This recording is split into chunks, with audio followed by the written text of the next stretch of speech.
That happen? Specifically when I'm fucking playing PSO2, my text macro for typing out a fucking stream announcement somehow injects an R into my fucking stream title. I don't get it. What exactly? What could even possibly cause that? I don't fucking get it.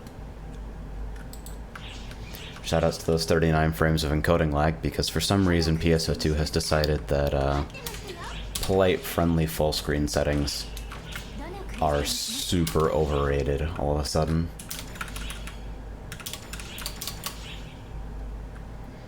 Should I buff up? I should probably do that. Just mildly more convenient. Hey Twill, I'm not winning yet, but I might be soon. Glad you made it back safe. Why did I go to the cafe if I wanted to buff? 'Cause I'm on crack. That's why. I'm also on Tekker, and I might kind of let that rock. But, like, my movement on Hunter is so much better.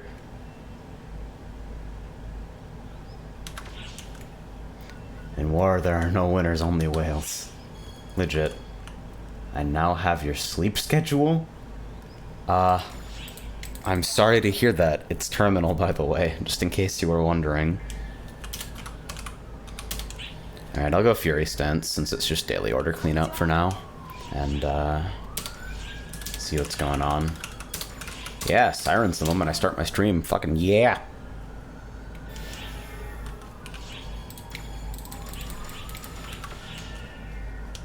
I guess I'll get my drink and use my jerky for the fucking, Arcs mission today. Cool. Seb says, hey, just a tip you might have missed. Stay away from block 42 as well. What happens in block 42? Same thing that happens on top 3 blocks in 69? I don't actually know whether I need rank for this. Let me fucking tab over. I don't think I have a... I had a marked order for this area. Clear Daybreak Province Exploration. Okay, beginning daily order, circuit Daybreak Province Exploration. I can't fucking read my system tab because it's gray on gray. Fucking genius shit. Oh my god. That's so loud. What the fuck? How? That's crazy. Hell, I need to turn up my fucking game sound if that's how loud sub notifications are. Hey Kurzov, appreciate that. Jesus, what do I have PSO2 at anyway? Oh yeah. 10% volume, that'll do it. That'll do it fucking handily. Let's go to a nice round number like 16 and then wait 20 minutes for my fucking full screen to tab back in. Is there supposed to be BGM today? Not really. Kinda taking it easy. Come on, play nice, please. I don't even have Sacrifice Bite up, because I have brain problems. I changed my palette setup recently, so I have better access to Stun Consido in more places, and I'm still getting used to it. Seb says, it's a group of people that moved to 420 to separate themselves from Block 69 because we're not as bad. Spoiler, they're as bad, plus Open Chat RP. I mean, Open RP ain't that bad.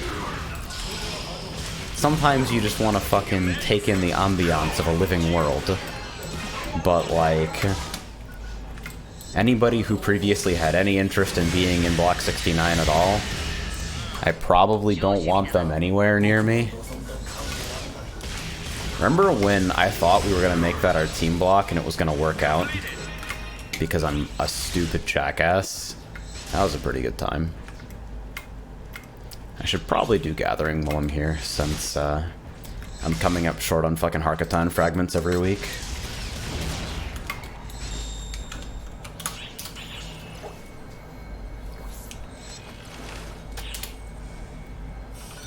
He says, PSO2 RP could theoretically be cool, but then you'd have to actually sit through episode 4. I haven't done any of the story on NA yet. I'm honestly just not interested at all. It's kind of the same tack as FF14 for me, where I'm here pretty much entirely for the world design and combat design and don't really give a fuck about the terrible story you're trying to tell me. I'm sure some people are into it. I don't know.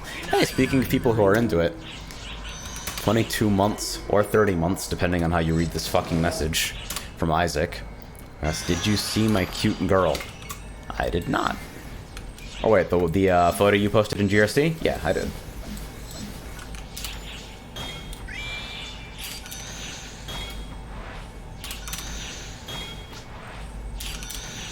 Alright, so we got some, yeah,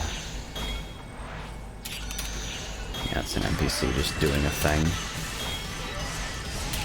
Sick friend partners. Nice bat porter. And it says, please put a fluffy hoodie on your robot girl. Hoodies on girls are the ultimate. Close enough. I moved the frill hoodie over to one of my alts because I was getting tired of not looking at nice things over there.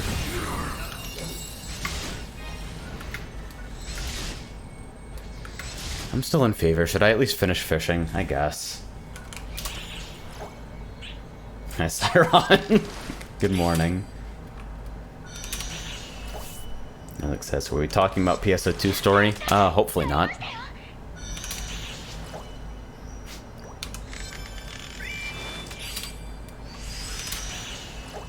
Episode 6's ending just got released recently. On JP, right?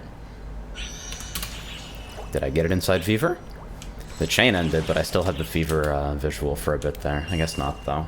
Oh yeah, give me the one more outside of Fever. Just fucking waste my time.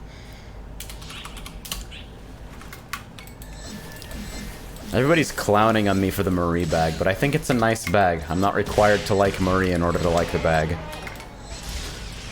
Plus, it means I can name it Ensemble Bag Secured, which is pretty important. I've killed more than enough for the fucking A rank here, I'm sure.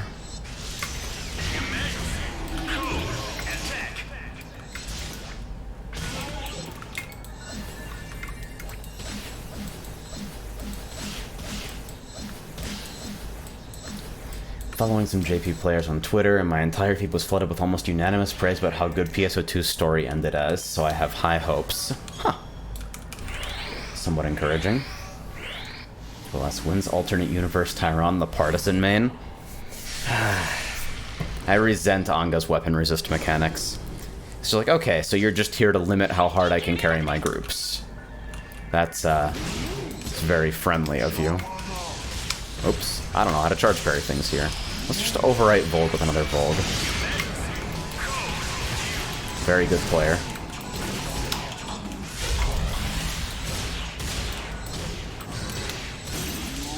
I don't even know how my partisan pallets are laid out. I've got 2 of them and I have no idea what I did with them. Like, I think slide end is here?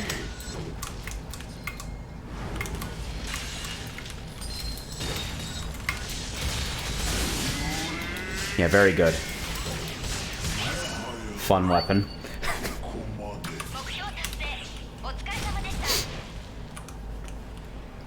I kind of resent having to re-invite friend partners every single time if I do the quick abandon stuff. Because if I didn't care about rank, I'd just abandon every quest and take it from the cafe counter. Tokyo Explorer, fine. But it's nice to have friend partners to boost up the rate of spawns, so it's easier to get rank. Oh, except I chose multiple block anyway, so it dismissed all my fucking partners anyway. Oh well.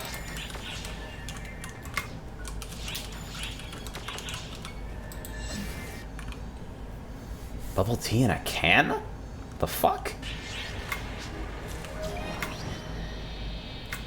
Kurzov says, someone just used a bot to ping everyone on a Discord that I'm in. Oh yeah, the IRC special where you mention every single person individually, right? That's the good shit. That's the classic.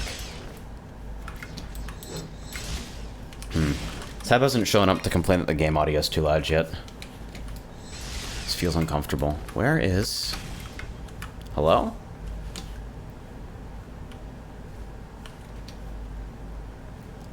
I stupid? I can't hardlock anything.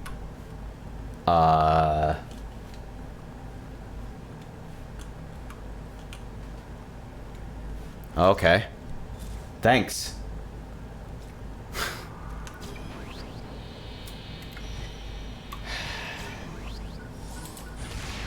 Actual fucking garbage design. I like a lot of the aesthetic of the episode 4 enemies, but all of the actual quest design is just like bonkers bad. It's crazy.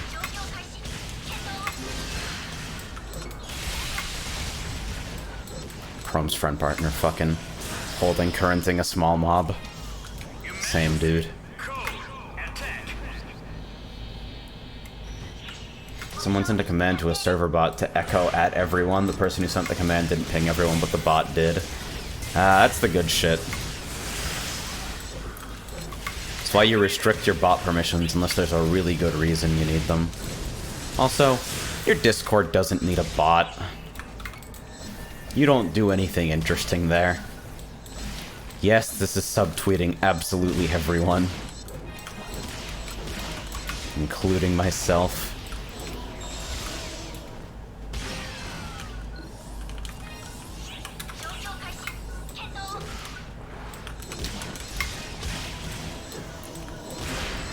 Fucking unlucky, though. I always appreciate little exploits like that.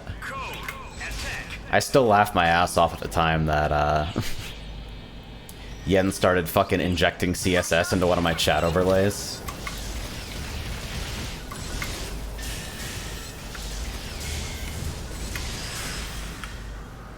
I've been thinking of doing a Sword PA guide in, like, video form recently. Since I've got the old Sword PA guide on World's Best, and it's like, it's there even though a lot of the numbers are wrong these days, but like, nobody consumes informational content unless it's in the form of a video anymore. And I kind of feel like a video format is like at least somewhat beneficial for that type of stuff, just because, holy fuck! Hello! Thank you.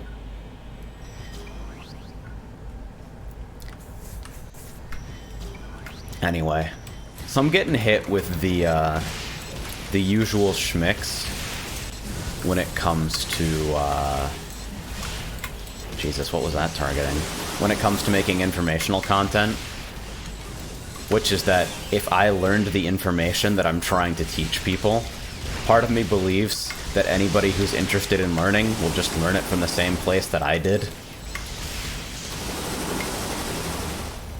And that, my assistance, depending on the fucking viewer's disposition, is anywhere from useless to patronizing.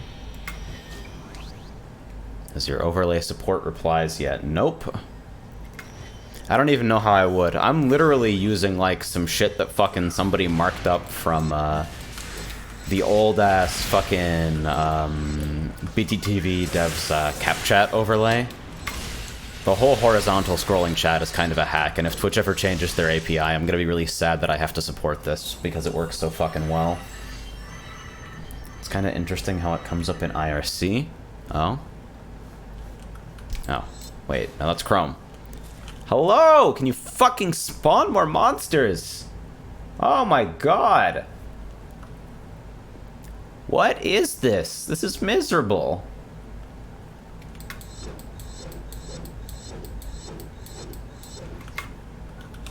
Why did you make this like this? I'm gonna stop taking Tokyo Explorer dailies.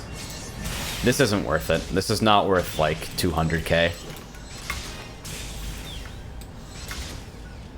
I haven't even done one Vegas Explorer yet, because I know I hate that shit, but... Hey there. That's not a good single target PA.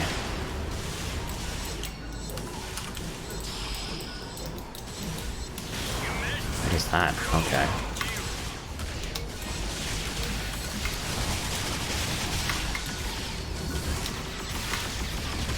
Dude, fighting this thing in, like, a random area, too. Like, yeah, go ahead and stick your weak point inside the building. Fun design.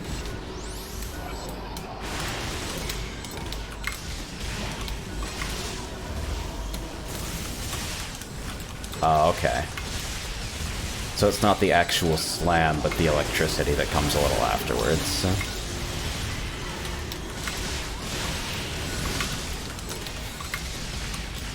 Isaac says, just ignite parry. I don't know where the actual attacks go, because every enemy in episode 4 is jank as hell with regards to where it actually moves, and can't actually hit you unless you deliberately... Wait, is it shocked? That can happen? Okay. But yeah. Fucking mid-boss type enemies have this wonderful problem where they can't actually hit you unless you deliberately stand in every single one of their attacks, and otherwise they just have massive dead zones. Which makes Ignite Parry frustrating to use, especially considering it's already more work than every other counterclass type mechanic in the game.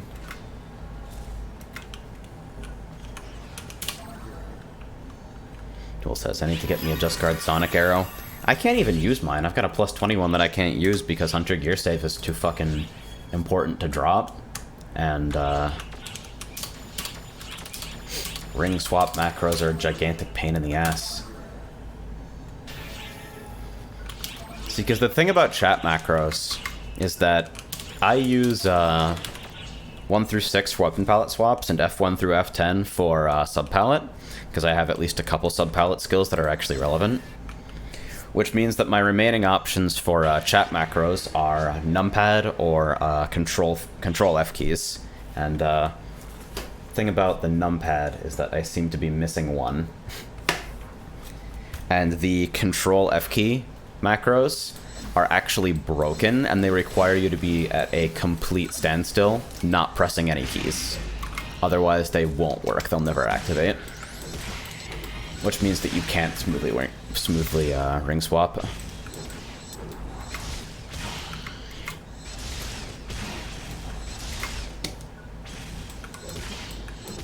The one thing I seriously hope is fixed in NGS regarding fucking general enemy spawning. The degree to which enemies, like, only spawn behind you once you get good at moving around areas is incredibly frustrating. It feels like you actually have to go back and kill stuff, not because it's threatening you or obstructing your forward path, but just because you need to fucking meet an arbitrary rank goal.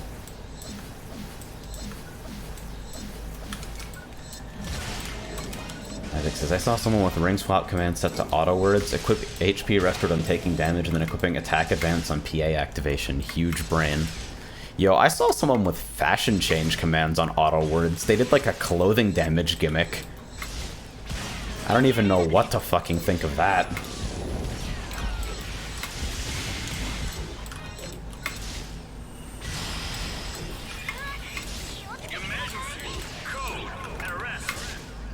It's like, alright, you want to turn this into fucking Senran Kagura? Be my guest. You want to come down from there? Thanks. Like, that E-Trial spawned, and I'm just now getting the code notification, like 6 grid squares away. Nothing ever happens to me in like, a relevant time frame when I'm in fucking free fields.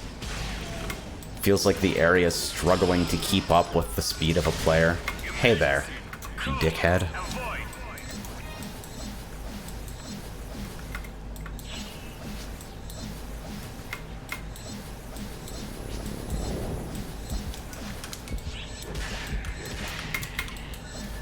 Sacrifice by Type 0 is super cozy and fucking low difficulty stuff, though. Just being able to use 100% of your PP on movement stuff. Very nice. Enjoy dinner, Twill.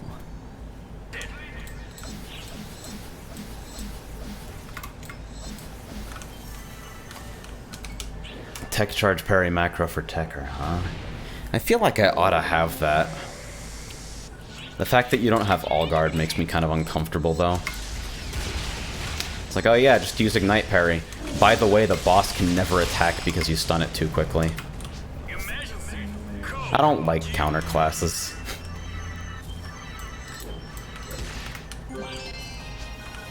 I figure I'm probably just gonna pick up Hero when that drops, dump a whole bunch of 100k XP tickets on it, and see how that feels. Because if nothing else, fucking TMG Spin is, like, it's really hilarious looking. It kind of seems broken strong. was I gonna do next? Nightfall. I'm trying to go in order of my daily stack. Just because I'll get fucking distracted otherwise. Siren says Gunner based. Gunner doesn't fucking vibe with me. Can't play Gunner or Ranger because part targeting's too chank. I just don't have the patience for it.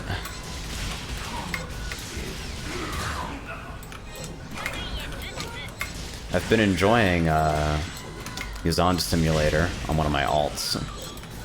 Fucking Lightning Force is pretty funny, but... nice.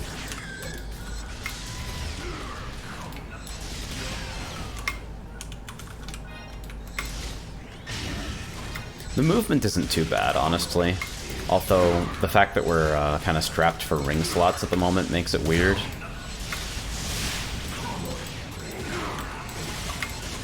It really is just Grim Barrage everywhere, and fucking pad height with S-rolls. I played some Gunner on JP. It was like an interesting spec, for sure. Oh, okay. Unfortunate.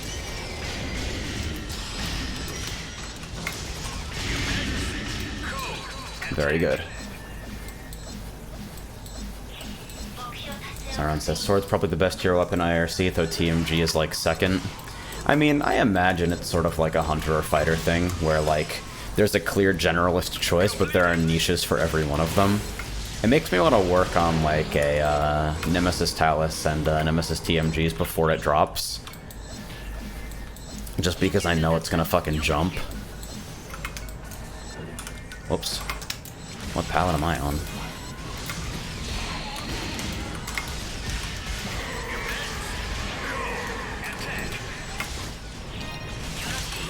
Tyrant says, back then not every class is double in air recovery, so I have rings baked in my units, those kinds of things. Yep. Believe my upset when I came back to them being baked into classes. I mean, they at least handled that correctly, I think. Since, fucking... they changed the way that ring ads work so that it no longer consumes the item and it's no longer like a permanent action. So, like, if you fused something onto a fucking unit after, before that change got made, they'll also let you use the unit as fodder instead of just the ring. Okay, I could have parried that. That's just being lazy, not doing that. And how does this part targeting work? Rising Edge hitting the fucking leg because it's closer on a linear distance. Mind-blowingly dumb. 5 slot.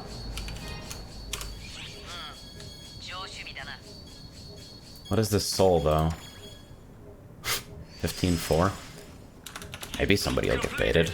I don't know. If you're using that kind of soul, you're also probably not doing 5-slot affixing, are you? Alright, Kodotas.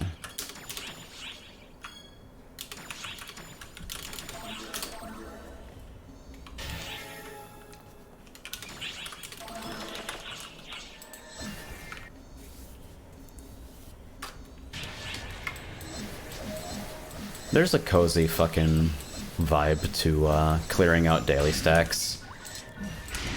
I just wish there was a clearer indicator for, like, when you were missing quests on a daily basis because you had one of the same name. Like, if you hold something for too long, you won't be able to pick it up the next time it comes up in the rotation. And I kind of wish they would remove that as a mechanic, or at the very least, like, make it a little bit clearer when that's happening.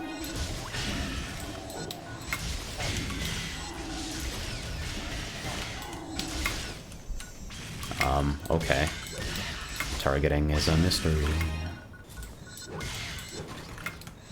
It's another... all the way back there, huh? Oh well.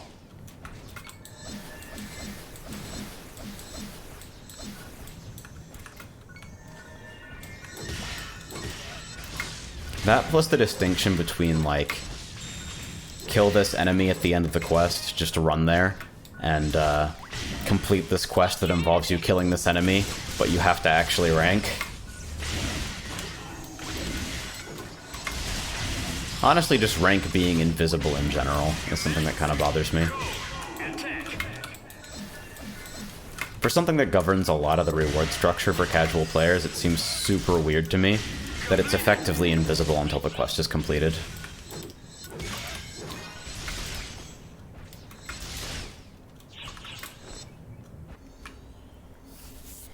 Kurnos says, I vividly remember having a weekly quest waiting for a whole month because I forgot about it. Mood. In any case, I think I've killed enough for A, so... let's get schmovin'.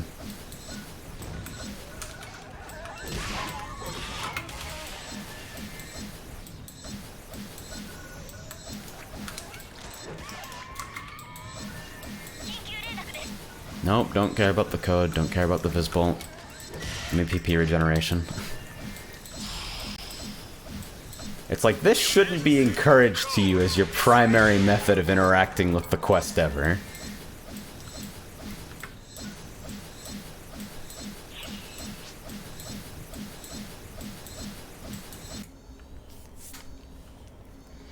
Though there is something that satisfies the speedrunner in me, being given an incentive to basically just move through an area as quickly as possible, ignoring everything that's happening.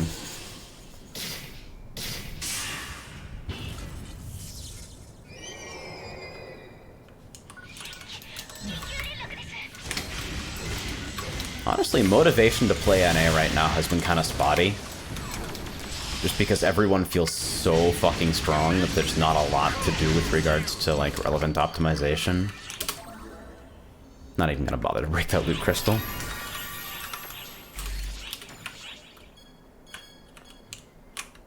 Dragon X, which means we fuck off to... where are you? Brain Small, Dragon Altar.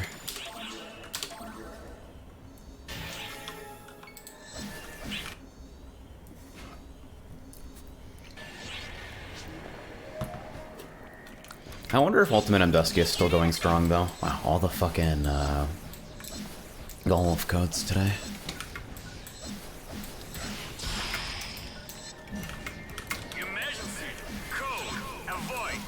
Siren says, wish challenge to people running it, or better yet, adding Endless to NA. See, as somebody who played this game more or less before any relevant solo content was added to it, period, like it was TAs and that's it. Like, the echo of relevancy we got was like the solo PD triggers, which didn't matter in the fucking slightest. I don't really have any motivation for, like, solo content other than being vaguely curious about what it is. I think MPA stuff's way more fun, broadly speaking. Fucking speedrunning revamped PD with Waifu Defense Force was a really good time.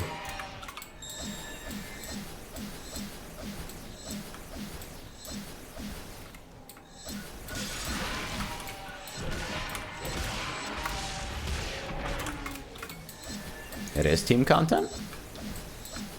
MPA or 4-man?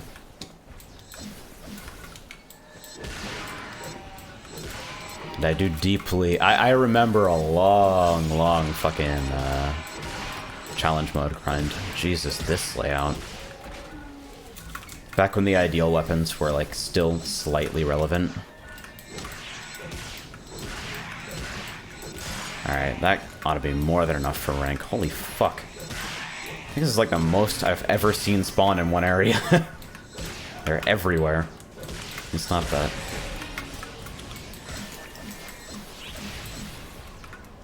Maybe this way?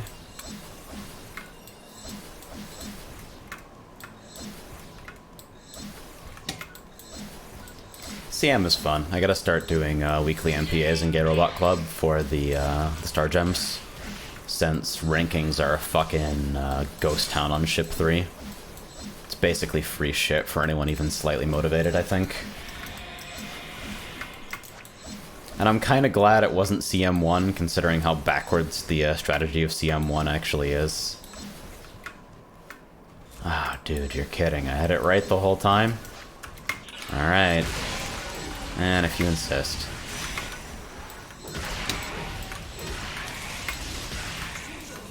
Oh. How nice of them to spawn my objective anyway. So that's done. I guess I just pipe. Okay.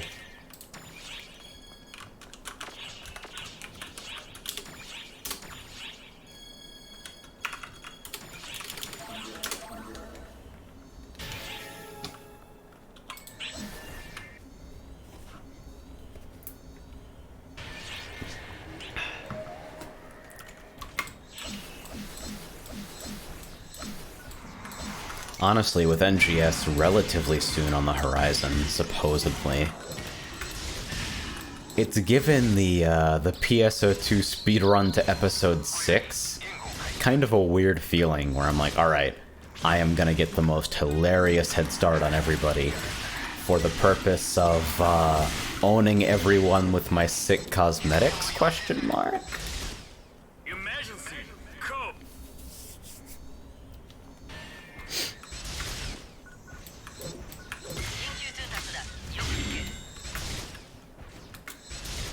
Siren says, I still have no clue how decent Rideroid is in an XP quest because no one but me knows how to ride them. It's garbage.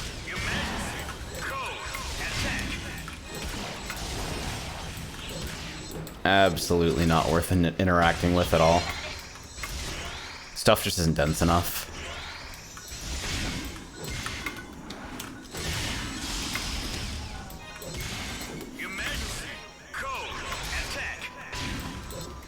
Really, episode 4 was like almost every single mechanic in the game that I hated being pushed constantly non-stop between mandatory fucking Rideroid and dash panel Guru phases before bosses.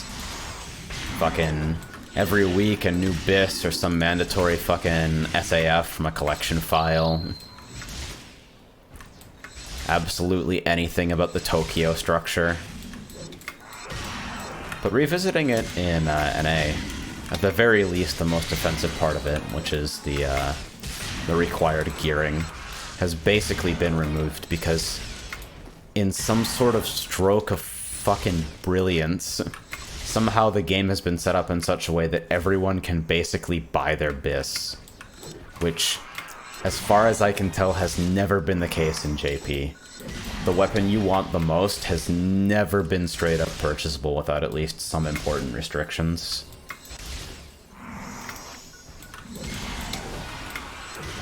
But no, everybody has their fucking BIS available for Meseta. And not only that, but it's a BIS that's far stronger than you're intended to have at this point in the game, so characters basically have superpowers. Like, running around in SH Freefield with a Nemesis NT isn't even in the general area of, like, correctly balanced.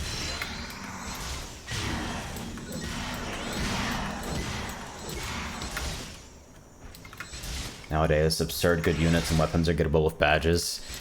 Yeah, not just as catch-up stuff, but as, like, the primary gear track, right?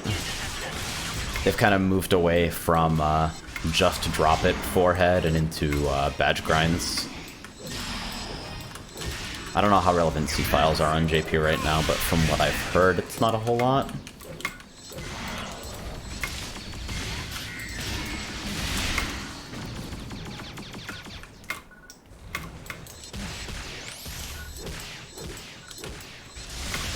Sauron says, yeah, it's just badge grinds for current year weapons. Yeah, that doesn't surprise me. And then you look at NA, where, like, pyroxenes actually don't exist. And even the ones that do, presumably by accident, don't have exchanges where you can redeem them. And it's like, what?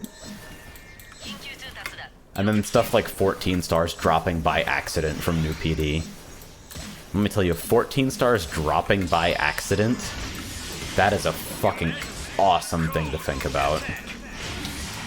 Just whoops.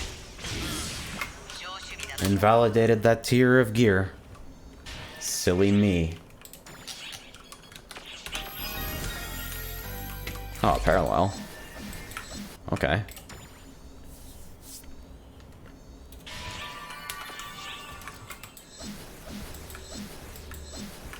Where is... There we go.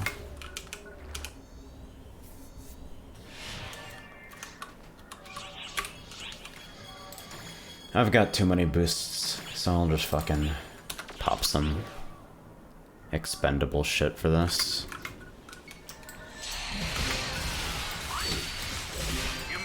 Hey, thanks for the mission pass.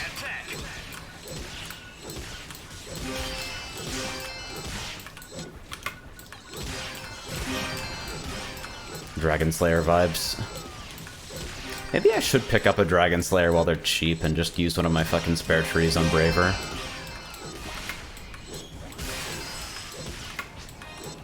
Completed.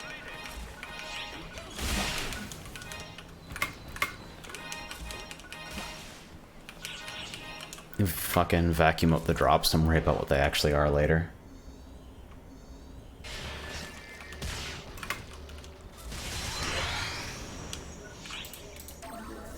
Sauron says, I'm a lazy grinder, so I tend to prefer JP's methods, but I get why NA doesn't.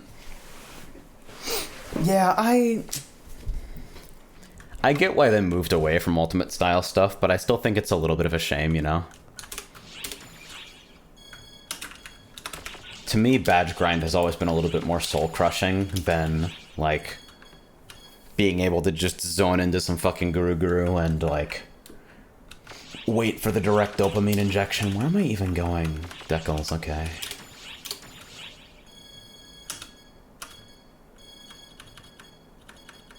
From Seabed, right? Am I crazy? There we go. Siren says, I'd love Ultimate if Anga didn't exist. But Anga's the best part of Ultimate. The fucking Ultimate bosses in Anga are, like, the best part. Diabo wiping your whole group because nobody knows how to deal with anything that's more aggressive than a fucking Uran. That's the good shit. Not when you're solo. Why are you soloing MPA content? Oh, Nova Strike 16. What are you doing here?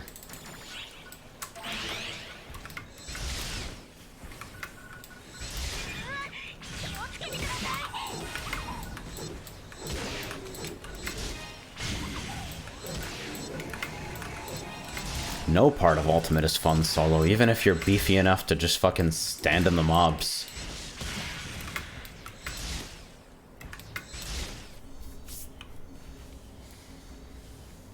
You're doing the exact same things you would be in an MPA, except it takes 500 times longer. Well, realistically, it takes more like 4 times longer, because if you're paying any attention to how you perform at all, then you're probably worth fucking 10 of the average player.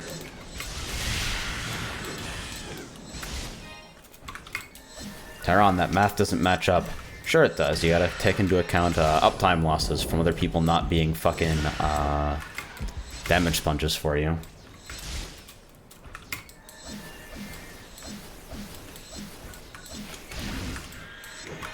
I hear a lot of shit about Ultra Hard, honestly. The general take I've seen from people who are still playing JP is that Ultra Hard marks a point where Sega stopped caring about how much damage anything did. Like, all premise of combat balance basically got thrown out the window in that regard, and everything one-shots you.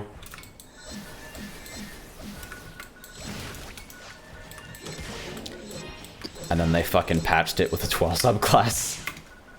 Because damage balancer's amazing.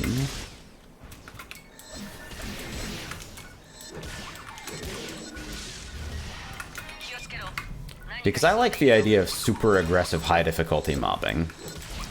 Not only because my fucking spec generally excels at that, but just because the premise of having like an entire mode of combat reduced to complete irrelevance because the devs simply refuse to make it hard kind of bothers me. I like the idea of a fucking progression structure where mobbing and bossing are both continually relevant, and you can do something that's rewarding in either of those categories at any time without having to wait on the schedule. Because I swear to God, if I get an unscheduled mag at 4 in the fucking morning again.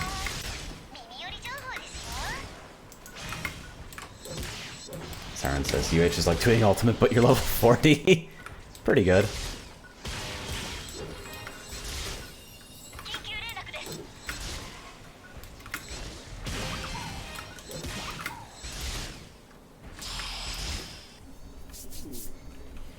I feel weird about gearing right now, too, because I have no idea how quickly things are going to be obsoleted, or even if they are. Like, they've demonstrated a complete willingness to basically turn the gearing structure on its head with regards to, well, anything that isn't cosmetics, really. So I'm like, why would I go for more than a budget 4 slot on any piece of gear when I don't know if it's still going to be here next week? And when I can do that to 95% of content in the game anyway.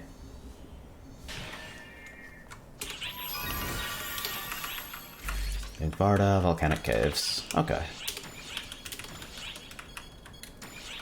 That's not right. There we go.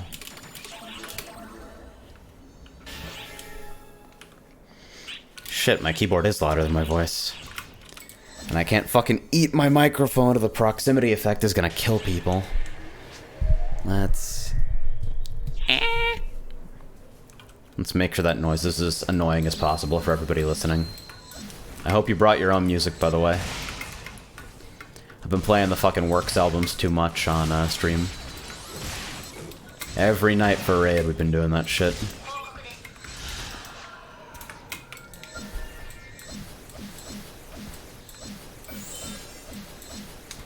Is it just...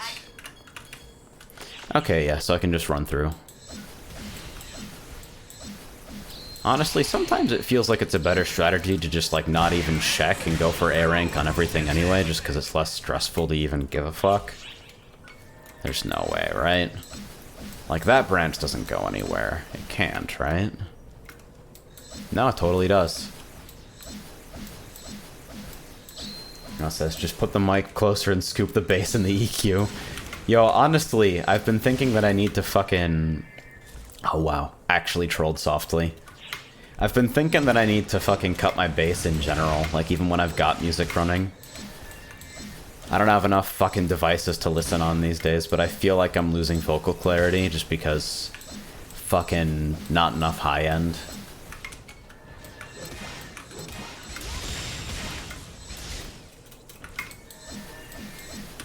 Streaming is such a weird interdisciplinary fuck shit practice.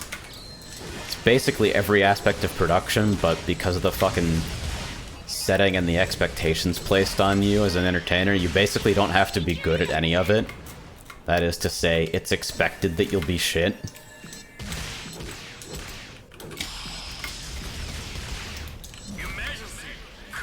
God bless you, Emperor Rappy.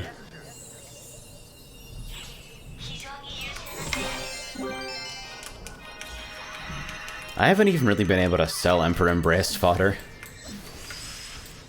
I think people have figured out that it's not really all that efficient for anything. Phoenix says, but keyboard ASMR is great. See, if there was a way for me to put my keyboard noises onto a separate channel and let people turn them on and off at will, I totally would. But like, after listening to some of my stuff recently, I've actually become super conscious of the noise that my input devices make. Like, I feel like my mouse and keyboard are deafeningly loud sometimes, even though, like, I'm using a pretty bog-standard fucking mouse, and, like, I'm using mechanical switches, but they're tactile switches with O-rings, so nowhere near the fucking blue switch machine gun volley that I hear from some people.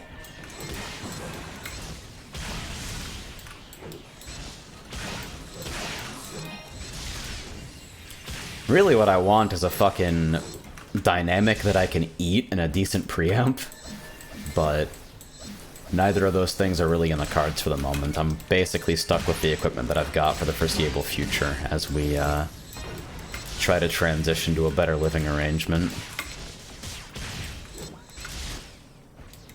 All the belt tightening that we can collectively manage. Hello there. See, it's like I sound great on my fucking phone because My phone has no fucking low end, so like the vocal clarity's fine. But when I listen on like... when I'm listening on fucking closed back headphones or something like that, I feel like my low end's super overpowering.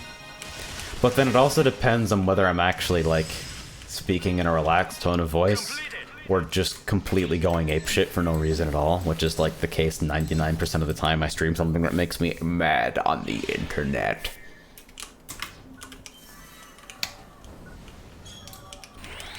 Saron says, Kirika Swimwear 7 mil, I want to die, why is Fresh Find still down? Why are you looking at Kirika Swimwear? You owe me for your fucking outer. I'll let you off on the basewear because it's the wrong color, but... my fight money. Okay, okay. How much was it again? Oh, I don't fucking remember. Keep it.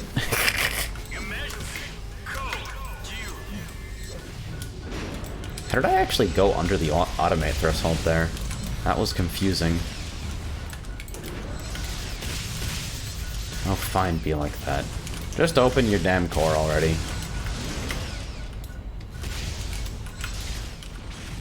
Thank you.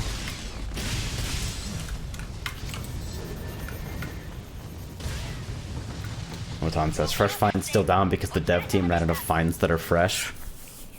Fresh Find's down because presumably they're working on a system that will stop the fucking interns from accidentally marking shit as tradable and sending the market into a frenzy when an SG-only item can be bought for exactly 1 day. I still want to know if one of my Alliance members actually got banned specifically because they sold the Airy Summer Dress.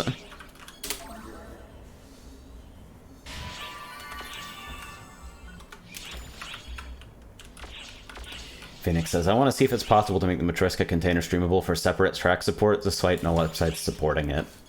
Every time I've heard mention of that, especially in the context of Twitch,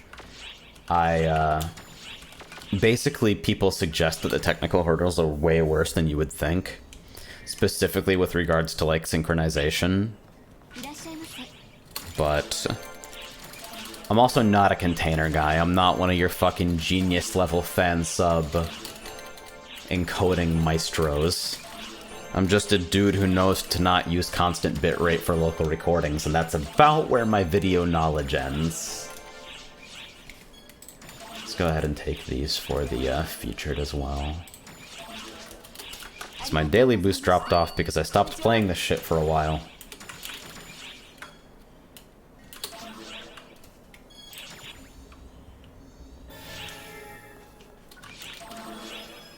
That's asked, is the robot gay? Extremely. In a militant fashion.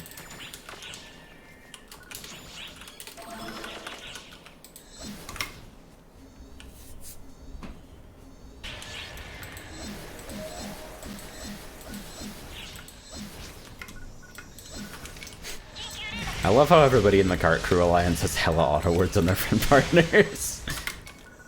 Barkley's auto chat's so fucking bad, but I kind of love it. Personally, my standing rule is, like, if you're a human player, you shouldn't have auto chats that are visible in quests at all, because depending on resolution and UI scale, they can actually obstruct the screen in ways that are kind of shitty. And because you can keep them out of the log but not out of pop-ups, I feel like you have some obligation to be considerate. Hello there. But really it's Sega's fault for not providing a global I never want to see automatic chat ever toggle. Like, that seems like such basic functionality, but they're like, oh, we can remove it from the log. No, Sega, I don't want to fucking hear it ever. If it's not a relevant message manually typed by a person, don't show it to me in any capacity. But friend partners are kind of an exception to me because you don't ever bring them on anything that's relevant. It's literally just for, like, spawn rate and dailies and, like, the occasional techer shifter. So those are harmless. Those are, like, It's cute characterization. Aaron says, the only good autos are the ones telling people you died. I don't want to see those either, because I know you're dead. There's a fucking marker on my screen dedicated to it. If I see your cheeky fucking symbol art, Io's fucking ass in the air with the death icon over it. If I see that one more time, I'm gonna snap. And he says, Galaxy Brain, AIS auto word that reminds people how to play TD4/Magatsu second phase. That is pretty galactic, not gonna lie. Oh, concert soon? Neat. Probably Persona, right? I haven't seen either of those. I don't know if I really care about them. People are saying that they're choreographed really nicely, at least.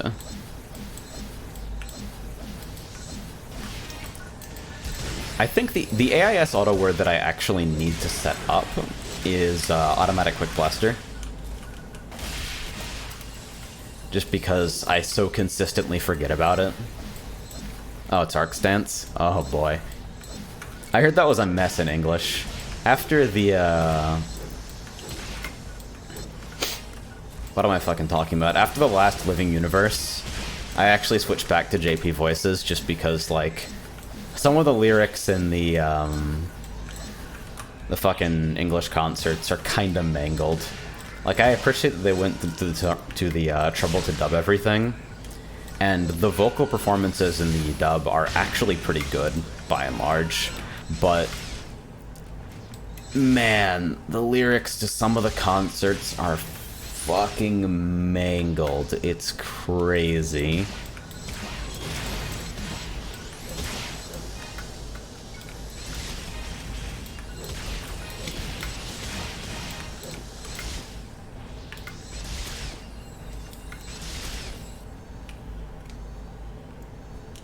Envy says, I'm sorry, but We Are Arcs is better than Red Drop Koi Koi. Wow, that's a really bad take. Wendy says, it's better than Turn Power On.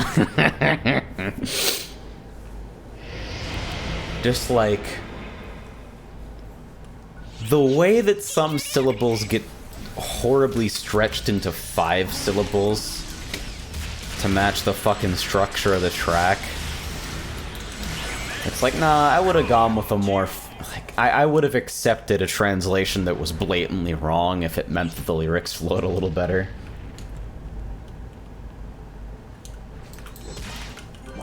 Envy says, the only reason why people like Rare Drop Koi Koi is because of the rap breakdown. Nah, the chorus is actually mad catchy.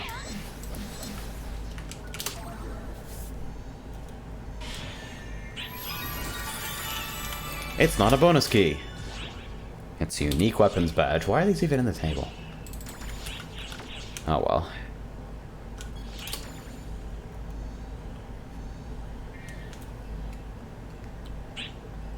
Click the circles. Alright, so we got 15% daily boost. I'll slowly work that back up. What do I got right now? About 25 mil, and then if I withdraw... Okay, I actually don't have anything deposited for my alts. 25 million right now, not really anything to spend it on. There's like nothing in this scratch that I'm particularly interested in. Maybe Forge Dress? Do I have something that would work in a set for this?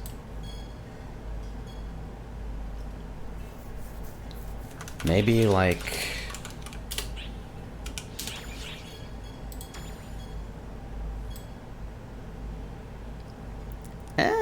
not in love with it.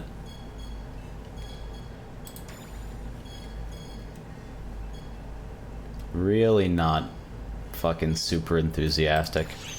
Oh wow, baggy t-shirt actually tanked that hard? Hell, I'll get it for an alt. Just because, like, easy peasy shit.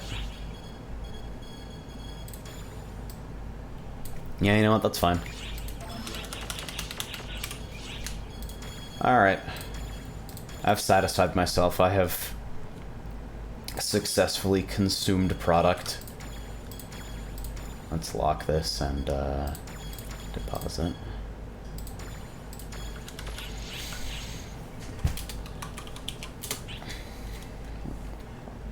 So I guess it's time to get on alts and do more fucking daily stacks. Woo!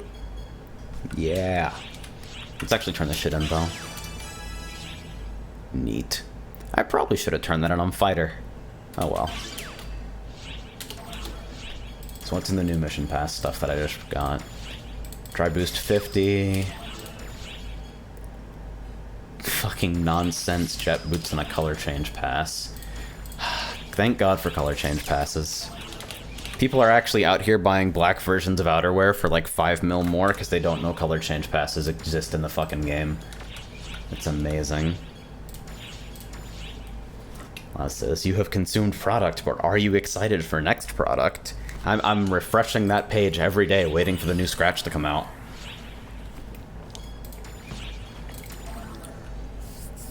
Spacey asks, is that a red Puyo mag skin? Hell yeah.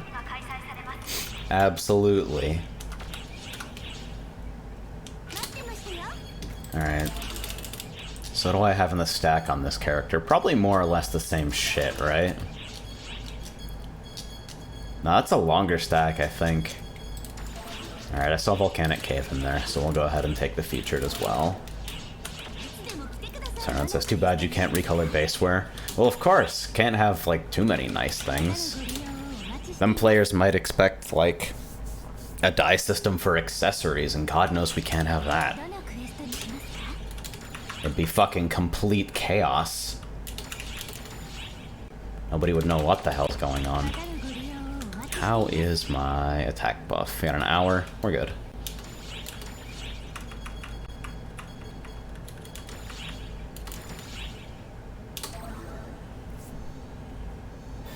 It says, is putting Meseta from alts into storage only a premium thing? Shouldn't be. You just go to the terminal and hit store Meseta. It's not marked with the AC symbol or anything, so shouldn't be limited.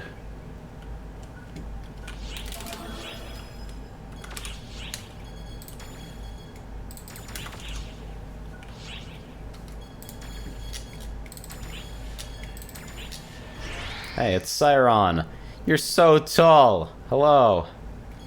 I mean, this character's mad short. Let's actually... Yeah, we'll take Twill along as well for fucking Tekker Shifta.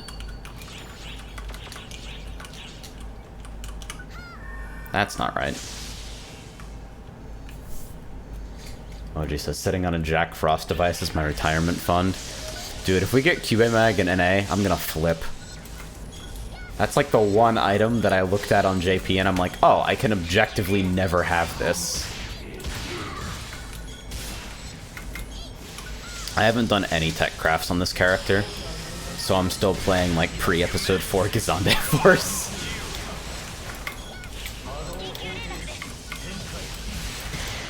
Which is to say, I have no clue what I'm fucking doing.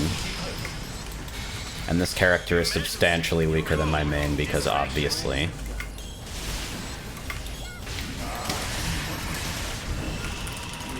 Check out how far out that hits, and that's not even the worst thing about it. It's that it's crazy active. Like, you can step out of it well after the fucking visuals dissipated. Hey, you're not allowed to do the fucking laser attack from up there. You're kidding, right?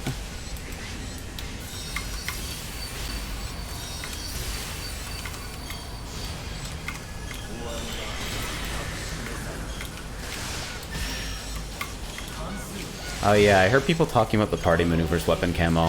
What's the deal with that? I didn't read the event details for this patch. God, so beefy. Check out that hitbox, by the way. Why am I even fighting free field bosses on an alt?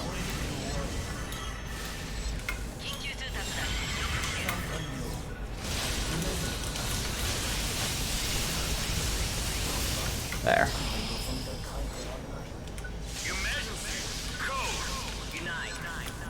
Just complete the second party maneuvers CO. Redeem camo from Visphone easy. Seems legit.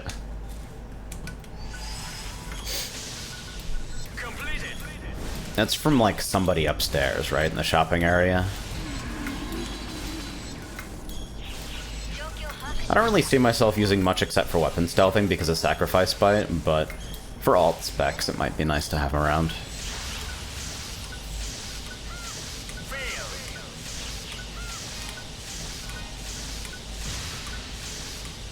You know, go home. Nobody likes you. You fucking tool.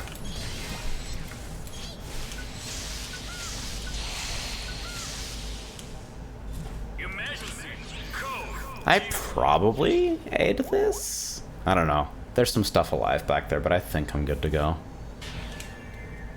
I should probably actually do some tech crafts in this character, but like,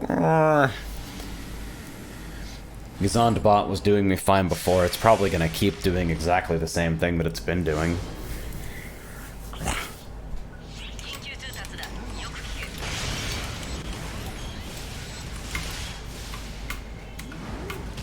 Ow.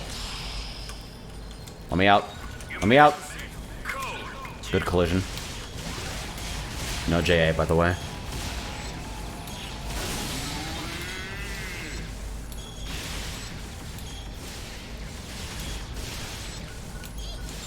JA rhythm absolutely non-existent. All the way up there, huh? How does that targeting work, actually?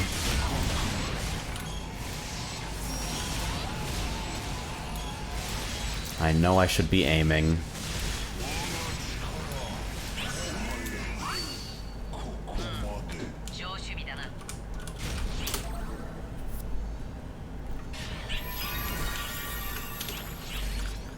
Alright, floating facility.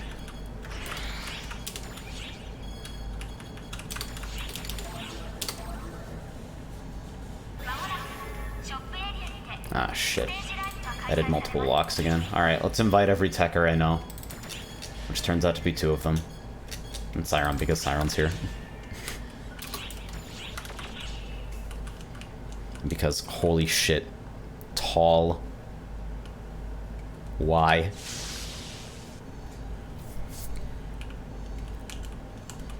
No, but when you fucking visited while I was on my main, you were like the same height.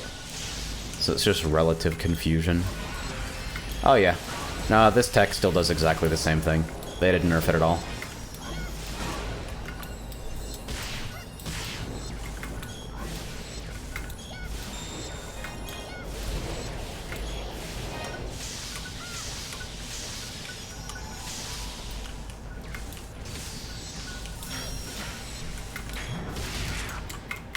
What?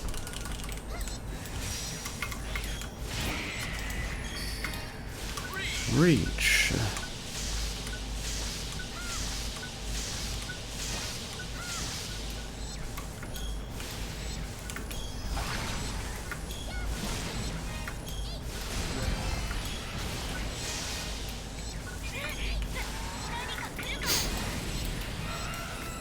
I should probably at least check how expensive some of the available tech customizations are, because there's no way I'm actually doing tech craft grinds myself, but I'll buy like the bare minimum. I'll get like Ray Grants, Il Grants, fucking... what is it?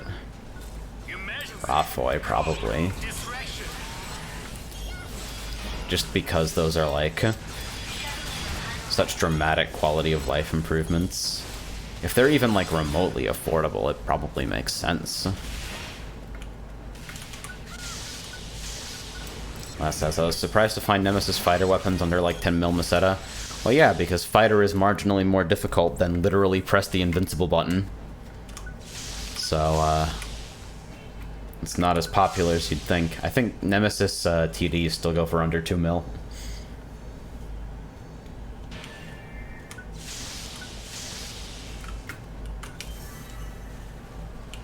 I still don't even have a shifted disc on this character. Should probably at least buy that, right? Because I haven't dropped one yet. I keep waiting to drop one and it hasn't happened.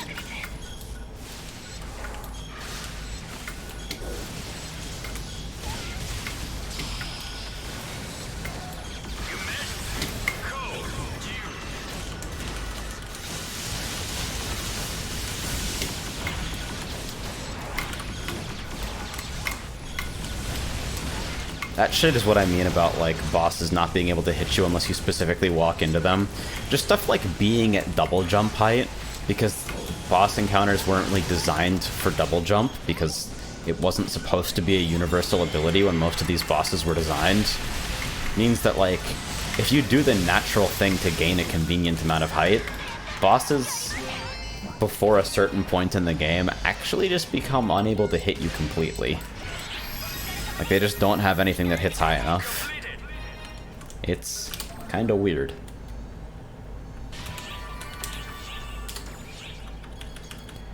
I'm abandoning Tokyo Explorer, except I can't because I'm on a quest, so... Alright, Fang Banshees, which means... doing Forest Explorer.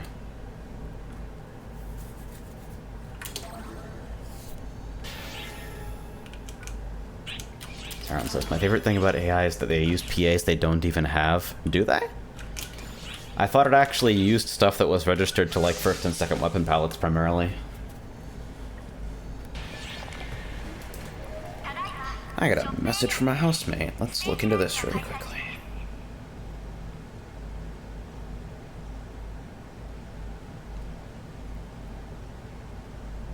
What is going on here? The fuck? Thanks, Tag. Appreciate you. Oh shit, what's the other thing I was gonna do? Oh yeah. Very small brain today. Having a deep struggle. Someone says, also concert now. I don't know if I feel like breaking flow for it. I kind of just want to knock this out because I feel bad. I've been letting dailies collect to the extent that I've been unable to take new dailies because they've rotated all the way around. I kind of just want to handle that shit and be done with it. Because it makes no sense to leave this shit on the table. Like, if you at all enjoy playing the game in this way, you really should be doing your dailies at least, like, relatively often. But I've just been distracted with so much miscellaneous nonsense.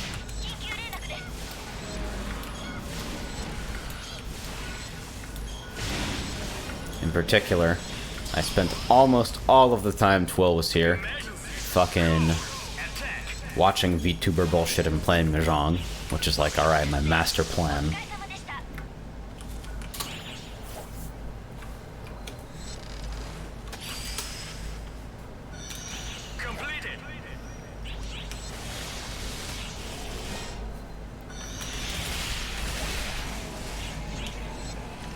I've been wanting to hang out more in Leap Ultimate on Tekker, just because I feel so fucking powerful playing Tekker in that area.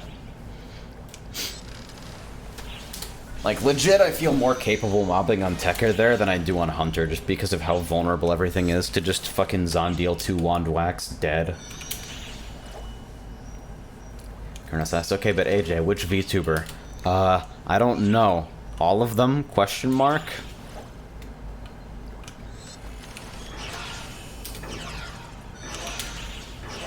There's a rabbit who laughs like they're inputting a triangle dash. I remember that one. There's a knight. There's a cat.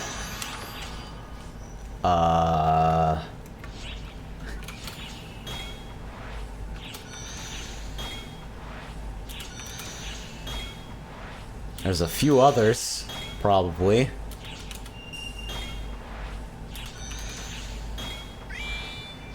There's some fucking dude who I remember only from terrible karaoke in Apex.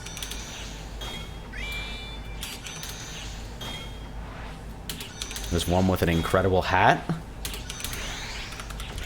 that I would absolutely purchase and wear IRL if I felt like I could financially justify it.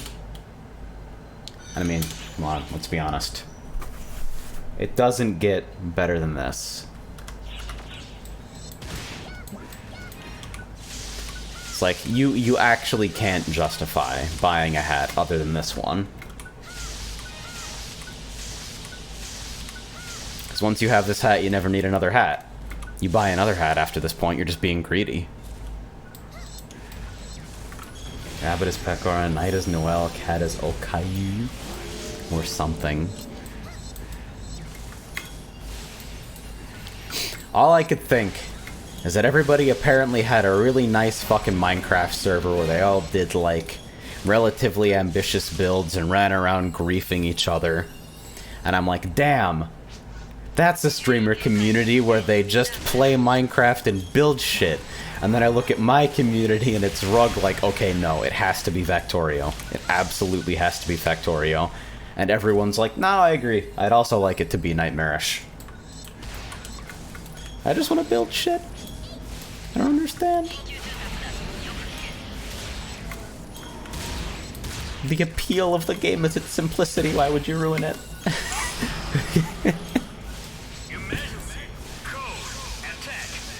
The only thing I would do is literally just remove Elytra and fireworks from the game. That's like the only change I think I'd make to vanilla Minecraft. Like, make the minecart recipe about 16 times more efficient, and then just remove Elytra flight from the game entirely, because it solves the problem of it solves the transportation problem in a way that actually damages the game for everybody else. Elytras are actually too powerful as chase items. Oh yeah, and Squake. Squake is good. Squake is the only good mod. Squake is awesome.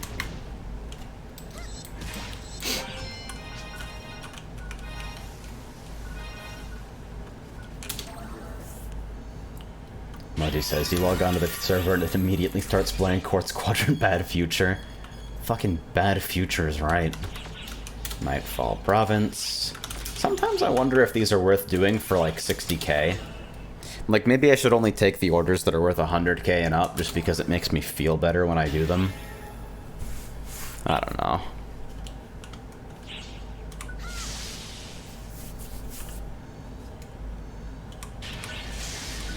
But yeah, like, there's some insane fucking Greg Tech shit going on in a world that Rug's been hosting.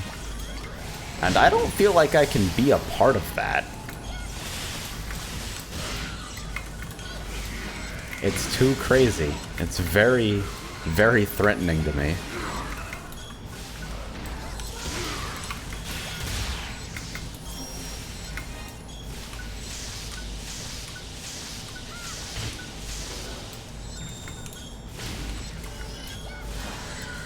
I'm still waiting for the Fresh Find shop to come back up. It's kind of embarrassing that they have fucked it up so consistently, honestly.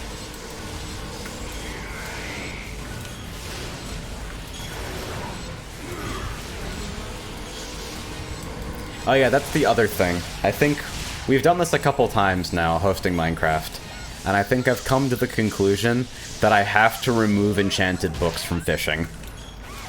Like, books cannot be in the fishing table.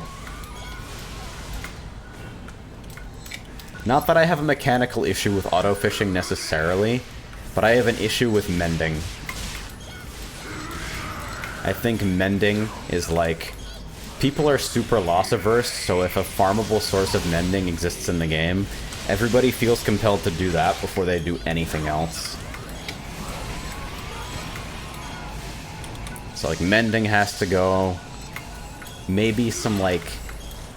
Maybe some super rudimentary protection against, like, fucking mob farmers, but even then it's like... Those are at least interesting to build. Like a darkness farmer or a fucking tunnel of fuck from a spawner you found in a cave is at least like something interesting that you made. Auto fishers are just stupid. But legislating whether or not you can build an auto fisher, or what is considered an auto fisher, is a really ugly solution compared to just like normalizing the reward of fishing. I'm kind of okay with them solving the food problem, because maintenance of an auto fisher and a fucking storage system to handle it is a fucking pain in the ass compared to just like plant some wheat, lamau. But enchanted books weight things way too far in favor of like the most effective thing you can be doing right now is fishing.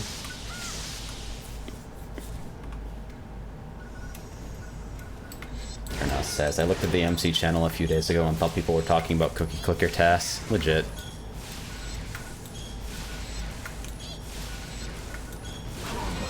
Yeah, I literally want to just do, like, vanilla, Squake, a couple loot table changes, and then maybe, like, some super minimal quality of life stuff.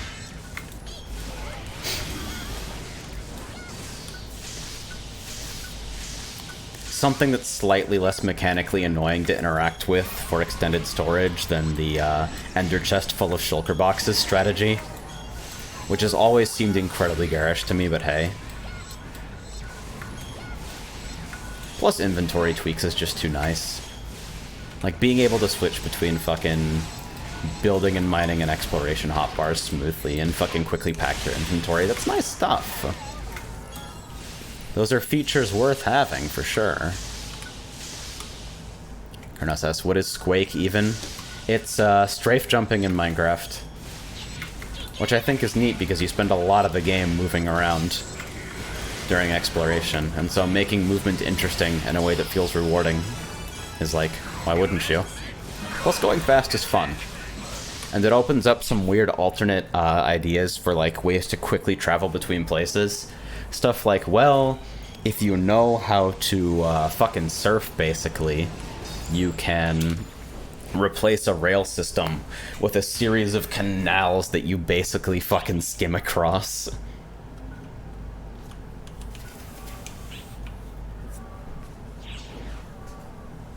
I'll actually, after this, I'll put up the showcase video that sold me on it. Just in case any of you haven't seen it in action, because we hosted with it last time, and I think everyone agreed. All the way up there, yo. I think everybody agreed it was pretty fun. Oh, I canceled my combination tech. Whoops. So I'm casting these from some palette in kind of a clumsy way.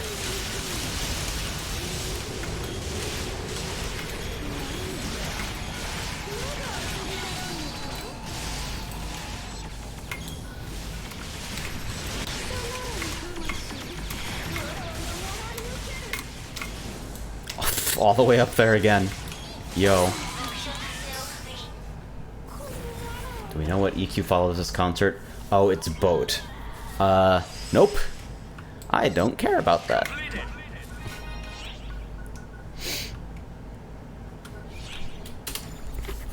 See, it's nice to be able to just say, no, I don't want to do the current EQ. I don't care about it. That wasn't a luxury that I had back when Yamato was current. Alright, let's see. I don't think it's necessarily a poorly designed thing either. It's just, Alright,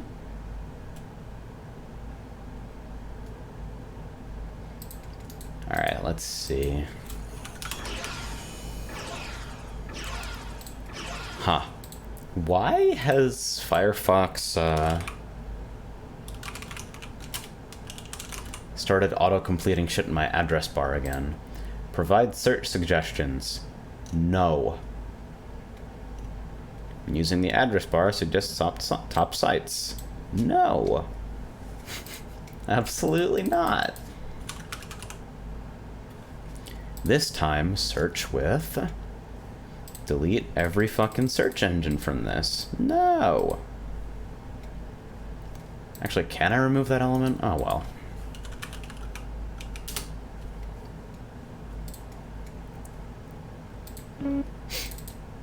Anyway, here's the fucking showcase, if I can turn on display capture for a second.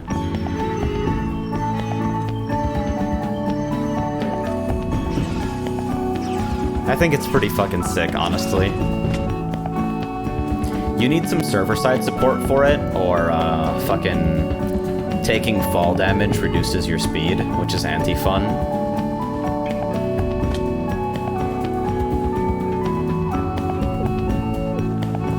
Water interactions are some of the coolest shit.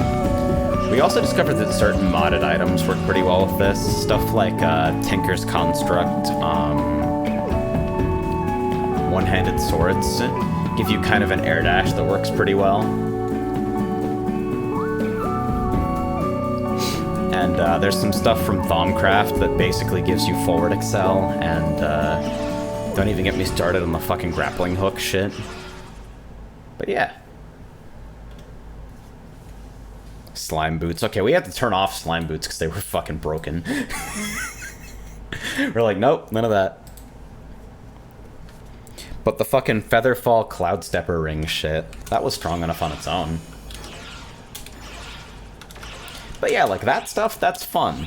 Those are like system level changes that I find interesting, not just, hey, here's another layer of fucking automation that you feel obligated to fucking understand. What the fuck am I doing? I'm trying to do this in order, and my brain is just turning off periodically. Distress signal investigation, sure. Waste the hell out of my time.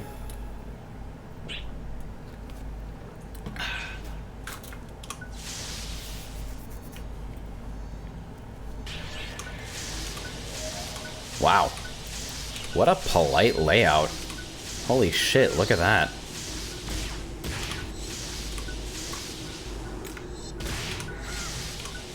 I should probably at least kill these, right? Since I do need to rank on this. But look at that. That's never fucking happened to me before. I've been playing this game how long? And I've never been staring down the exit like that right away.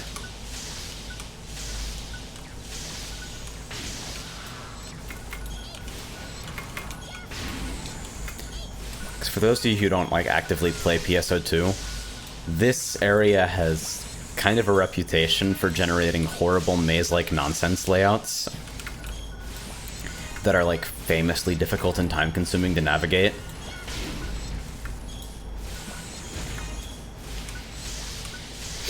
So hey, just once I got lucky, huh? I'll take it.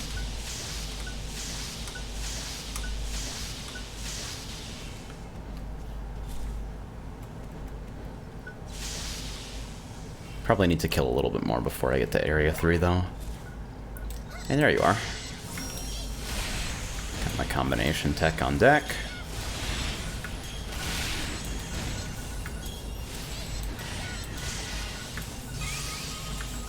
And I still cannot consistently JA on this class. Holy fuck, somebody kill me.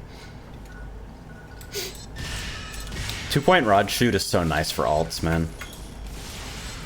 It's like, if you can't be asked to actually, like, get decent PP on units or, like, do any work on gearing a character, Rod Shoot is actually kind of broken for, like, the amount of quality of life it provides. What? Okay. Whatever you say, man. I wasn't looking at the map, or I would have known that wasn't the way. Looking for that polite, lit-up, purple fucking triangle. Nice JA. Still did 40k, whatever.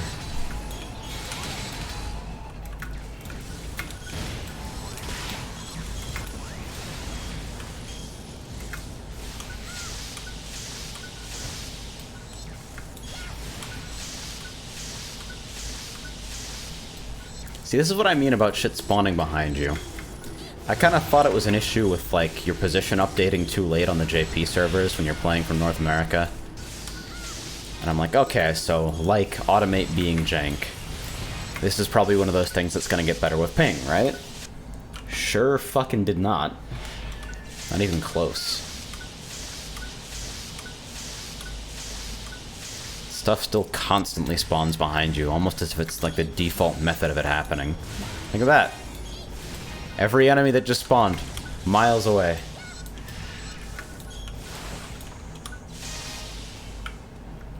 It's like, why? It's such a weird feel thing if enemies don't actually obstruct your forward progress and are instead placed behind you in nice, non-threatening positions. But you're still obligated to kill them because of an invisible rank bar.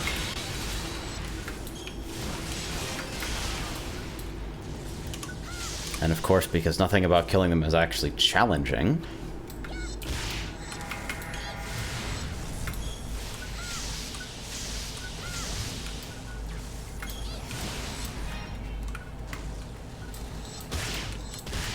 I have a Zondeal on this palette.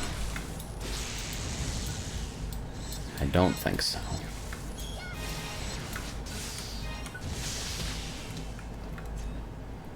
OG says, I got caught on the wrong side of the wall in E-Trial, Volcano E-Trial the other day. The game absolutely cannot handle how fast the later classes are. See, that's the thing. It's like, it's not even successor class stuff.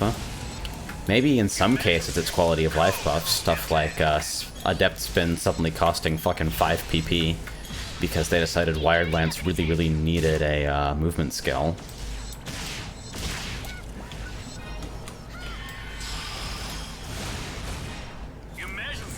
But, like, I'm just kind of Ilzonding around. Ilzond has existed for a hot minute.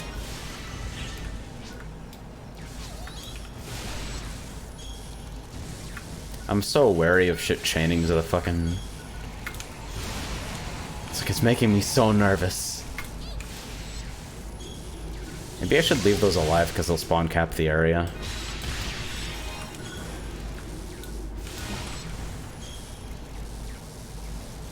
At least friend partners don't fucking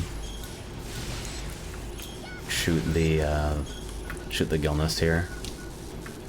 Just kind of bouncing around, waiting for this to time out.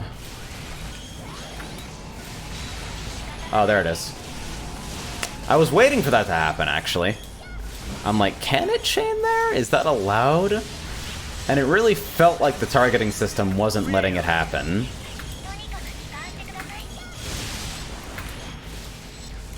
But nah. Totally a thing. Great. Ah, well. That's another quest I'll just probably stop taking. Really not worth it. Actually, let me clear out what I've got so far, so it's a little bit less of a pain in the ass to navigate the client order list.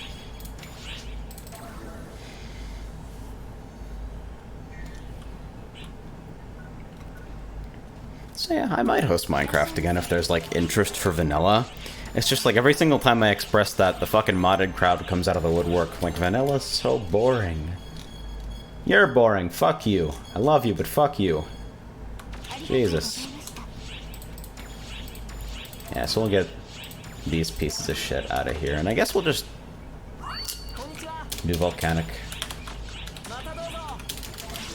And before I forget, we'll deposit that bonus key.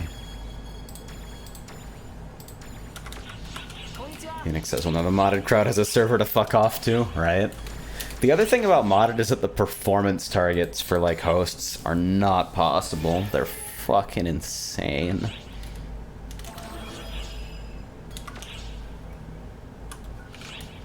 Forge is just a hellscape. It's unstoppable nonsense. Oh, hey, right, I can invite myself. There we go. Except I need to update my friend partner for bag secured and weapon stealthing. Actually, I think Ideal Sword's probably fine on my friend partner since it probably won't use Sacrifice Fight.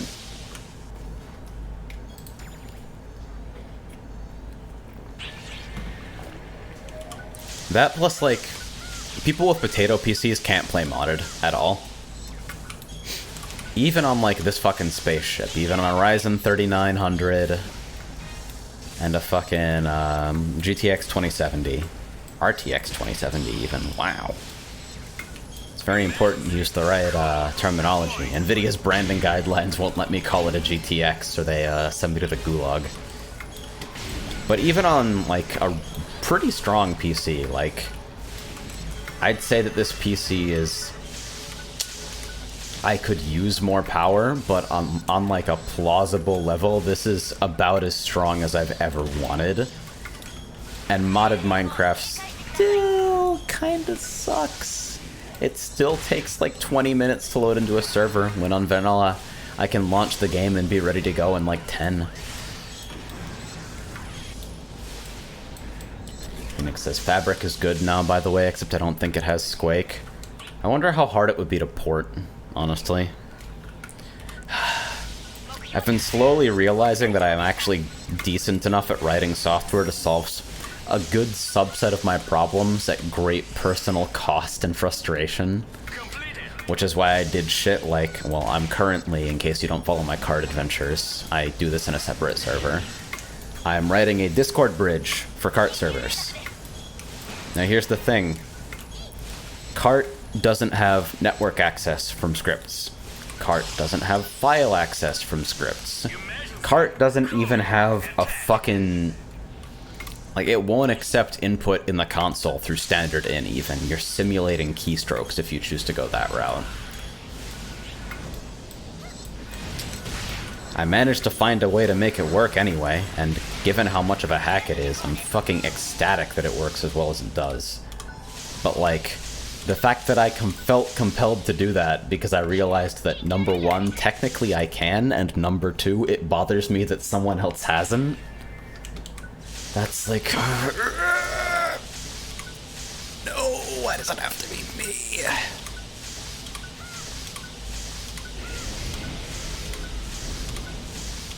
Because, like, I find writing software satisfying, but I definitely don't know if I'd call it enjoyable.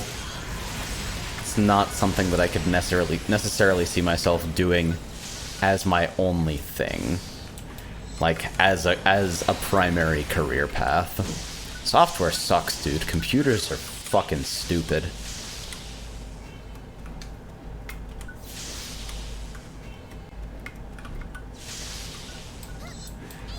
Like, the way that I got that Discord bridge working, and it's running in a state where, like, I think it's almost releasable, and I'm just keeping an eye on it to make sure that there's no horrible fucking vulnerabilities in it.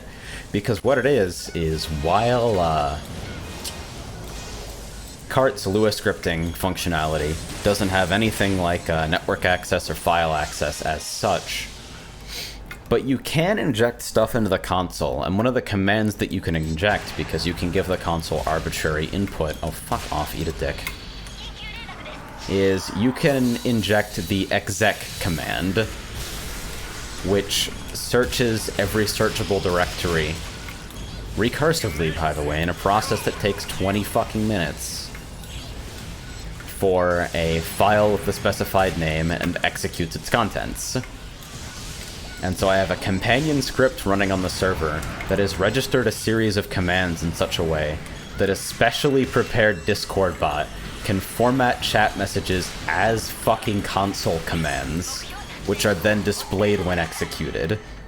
And then, to make sure that that's actually run, to make sure that it gets some kind of fucking notification when it can write new messages to this horrible jank buffer, it also tails the log where the script is like echoing Discord message IDs in a format that I don't think players should be able to replicate because it uses like characters they can't type and the protocol will throw out.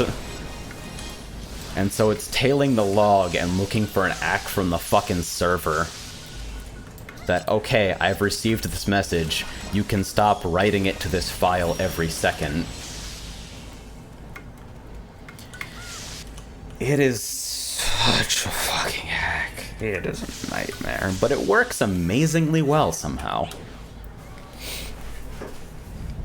After fixing some issues with the companion script and trying to define a pretty minimal spec where other scripts can, like, set themselves up in such a way that they can send messages through the bridge, it works pretty well, and I've been noticing my net games becoming more populated because people, this was the ultimate impetus behind this, people can peek in on a running net game and know that, like, there are games happening somewhere without having to, like, actually launch the game and log in. Somebody can be like, hey, anybody for games, and a bunch of people on Discord who are already using Discord as, like, their main fucking social hub or what have you, can be like, oh, I see that you want games. Let me log in now that one of the primary barriers for me giving a shit has been removed. And to do that, I had to do that. Was it worth it?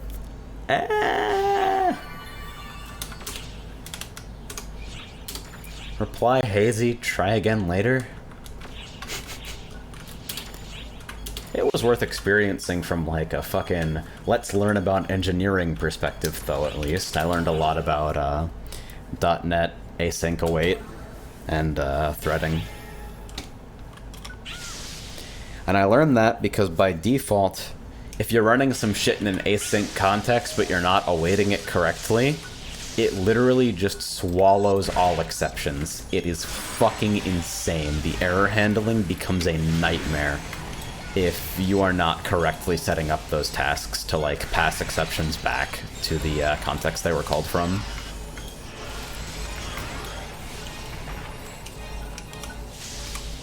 And so before I got it right, there was a really frustrating long period of time where the only notification I'd get that I had fucked something up would be the script suddenly just stopped responding at all. Like, it was still running, it was still receiving Discord events, but none of my code was running because an invisible exception had just fucking deleted the entire thing. Because I'm good at threading, guys. Oh my god.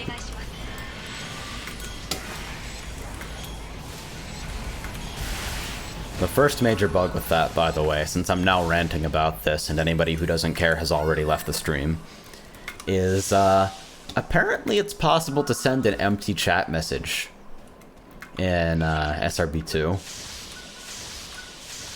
You can just send a chat message that has no payload, and it still triggers the relevant hooks. But if you are like me, and you are forced to, like, write a very specifically prepared log line to the server console because parsing the message doesn't work, because the username is enclosed in fucking angle brackets, but player names can also contain angle brackets and spaces. So you're forced to fucking format the log line and do substitutions in such a way that you can actually fucking tell weird player names from the rest of the message. And so I'm using some fucking basic regex to, like, get capture groups out of this formatted line. And as it turns out, if you sent an empty chat message, it would politely give you a fucking group with no matches in it that would match the regex but wouldn't have any content in it. And so the script just fucking fell over. Raycat says 14 looks kind of weird these days. Indeed. I still haven't done the new 24, man. I ought to do that.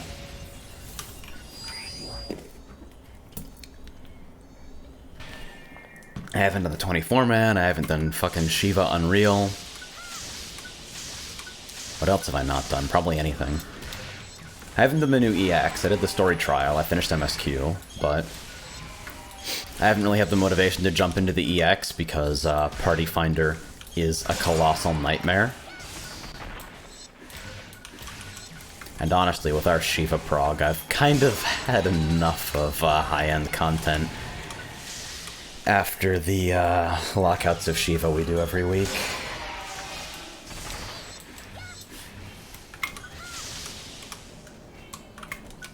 Welcome to the Ramblecast, where I jump topics so quickly that I guarantee anybody who followed the last one can't follow the current one.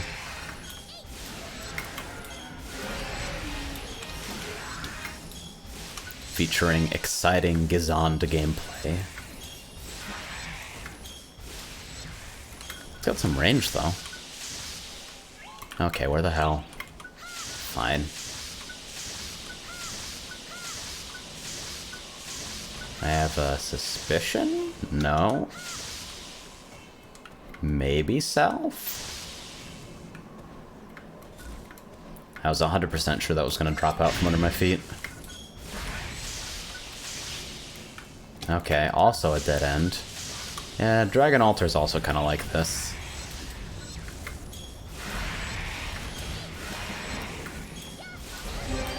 It's weird because they've kind of realized that people are more motivated to spend more time on shit if they spend more time in combat and less time in navigation. But they never went back and changed the Ark's quests and free fields to, like, more accurately reflect that modern philosophy. Very good, by the way. Cat says, Ray, empty chat message. I assume there's something preventing you from doing a check for empty payloads and needing it. Well, no, there isn't. But I didn't know empty payloads were a possibility, and at the time this happened, I still hadn't unfucked my async contexts, so all the errors were getting swallowed. The script would stop running and I would have no idea why, and it wouldn't even print the offending line, because the error that was killing the script was happening during the parsing of that line. So I had to make a couple changes, and I had to pipe the offending log file back into the script and basically watch where the log line stopped. And then cross-reference by fucking line number. And I figure this out, and it's one of the hardcode developers who's like, I wonder if he's accounted for this, and didn't fucking tell me. And so I'm freaking out for 45 minutes, like, why is this randomly dying? And it turns out it's one of the cart devs doing a fucking security audit on my Discord bot. Like, why? Why didn't you tell me? Raycatus, what's your programming experience? I'm curious. No formal education or anything like that, and I've never worked a, like, programming job except for a handful of fucking odds and ends. Self-taught mostly for the purpose of making things that I was angry didn't exist yet. I've been spending most of my time recently, unwillingly, working with Cart Lua, but, Applebot is, written in TypeScript, and before that was written in, fucking C#.net.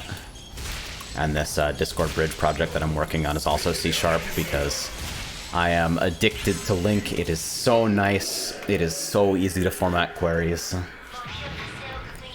And, the gateway drug for me was, TI Basic. Fucking graphing calculator shit. That's actually how I met my boyfriend of nearly 10 years on a fucking enthusiast forum for graphing calculator programming. Let's get it.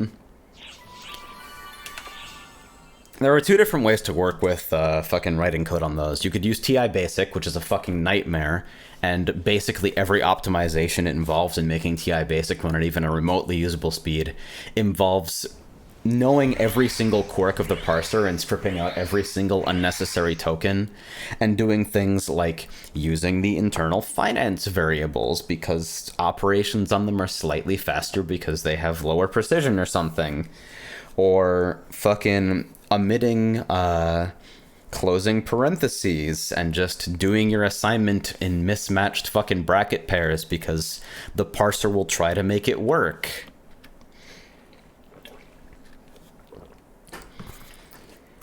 And TI Basic was a mess in that regard that I find it difficult to properly articulate.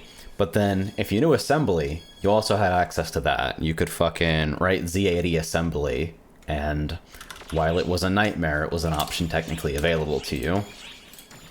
And I dabbled a little bit in assembly, but then somebody came out with the fucking glorious, compiled language that actually compiled on the calculator instead of on, like, a separate utility where, like, you do all your development in an emulator, that had, like, vague concepts of fucking pointers and memory management and shit, and ran a little bit closer to the metal but was still, like, friendly enough that you didn't have to know opcodes and shit.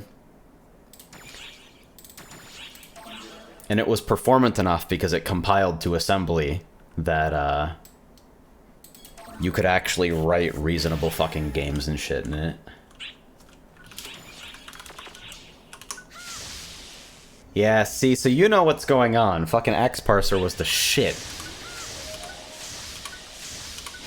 XParser fucking changed the world. It's like, what do you mean it runs fast enough that I can actually do fucking grayscale shit with hardware interrupts in a program that I actually wrote on the calculator? Because one thing I feel the need to mention when talking about the fucking Texas Instruments series of graphing calculators, because everybody and their fucking mothers used a TI-83 or a TI-84 for, like, standardized testing or for their fucking Algebra 2 class, right? And if you remember, these things have had a 96 by 64 monochrome display with, like, the response time of my fucking teammates in challenge mode. That is to say, pretty fucking slow.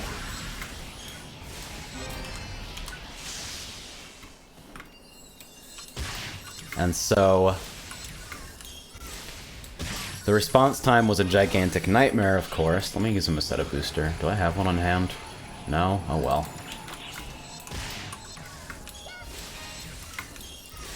but because it was so slow, you could actually specifically do like screen flicker effects where you'd rapidly switch between a set of 2 palettes for a sprite and get pretty convincing grayscale, although most routines for that also had like, they had to have some sort of mechanism for adjusting the precise timing of it because every fucking model looked a little bit different.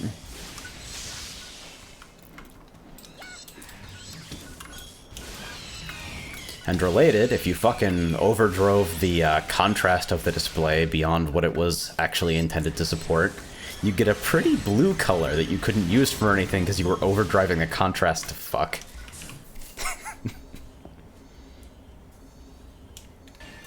Yeah, none of the interrupt timings were right. So you had to fucking, what you'd be adjusting by is like, you'd literally fucking spin lock. You'd like sit in a fucking no-op loop. And most of how you'd like tune grayscale was literally just adjusting how many fucking no-ops you were parked in.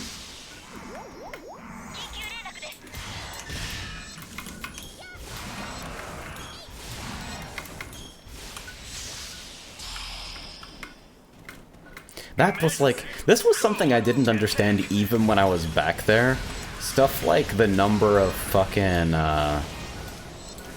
like for a lot of assembly stuff, you'd need a specific launcher for it. Fucking... What am I fucking thinking of that was like the first shell of that kind? Fucking, I'm thinking of the letter Z.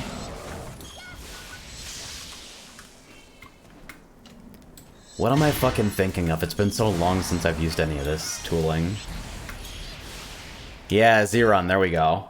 Xeron Z-Shell. I still don't actually fucking... I don't think I ever knew what, like, on a technical level, those were actually doing. And now I'm wondering if either of you in fucking chat know. Because Frey slid in. Yeah.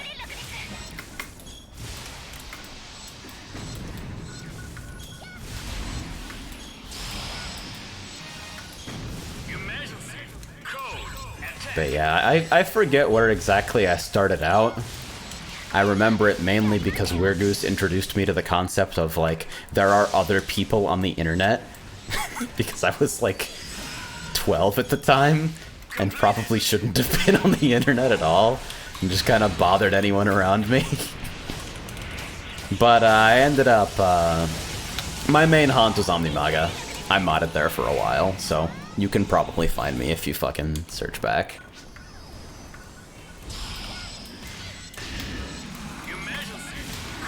I don't know if I made any terrible posts under that identity that I'd want to shrink from these days.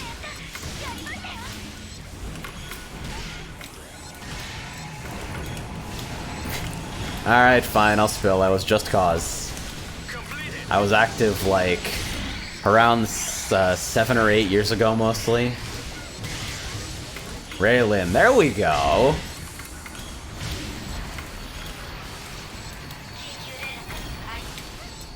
Fucking regular reunion party here.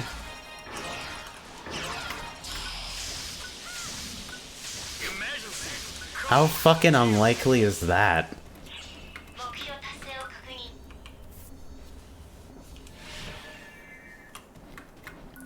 Frey says, yo, you remember somebody flipping the screen full black / full white every other frame and discovering weird LCD physics? Yeah, there was so much fucking shit that had to do with just, like, the terrible LCD characteristics. Man, fucking TI Basic and Axe was, like, the worst programming environment ever, though, looking back on it. Like, Axe was so much of a step up over, like, the capabilities of what you could write on the device. But it was still, like... Because all you had was, like, Axe gave you 6 pointers to RAM that was mostly unused.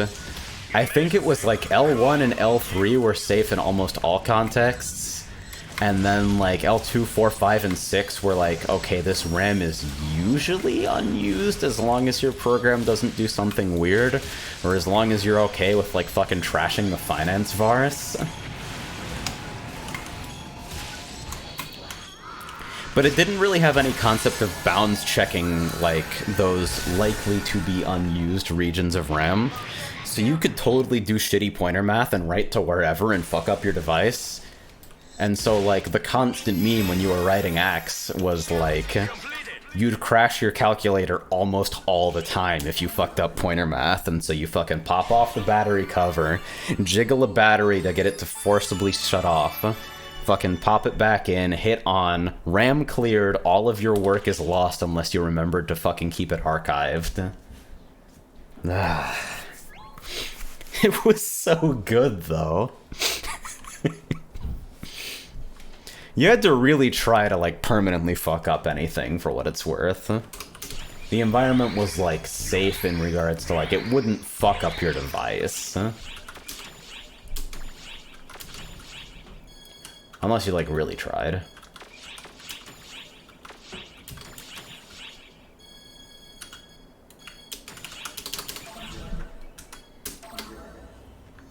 Yeah, and even archive write-back was a little bit of a fucking mess. It's like, archive writing was so fucking slow, for starters. Everything about dealing with archive was, like, disgustingly slow. And God help you if you want to do anything in the general area of app signing, if you're one of the heroes who didn't immediately, like... One of the heroes still writing raw fucking ASM.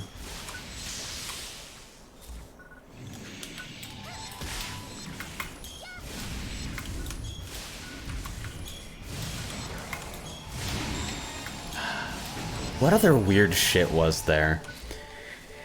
I mean, like, if you understand anything about fucking programming at all, you can look up Weirgoose's optimized TI basic snake and just laugh at how many of the fucking horrible parser tricks are, like, completely incomprehensible. And yeah, everybody put up with it because it was so accessible in high school. Everyone had that device. Even if you didn't have, like, access to a personal computer of any kind, even if you didn't have a phone or, like, a PC you could call your own, and even if you were, like, in an environment where your fucking family had you locked down technologically, they couldn't fucking stop you from fucking with the graphing calculator. You need it for school. And, like, for anything but the most draconian parents, it represented a breakpoint where it was no longer worth it to be like, give me your fucking phone. And it's why a lot of people, myself included, like, fall out of the community once they graduate, because, like, presumably after you make it out of the hell that is high school, you have, like, more interesting development environments to fuck with. Stuff that, is less inclined to ruin your life and all of your working memory as soon as you, like, mistype one character that happens to be in a memory access. But, like, I still maintain there's something to that shit, and if I still had a physical calculator, I'd probably still be programming for it to an extent.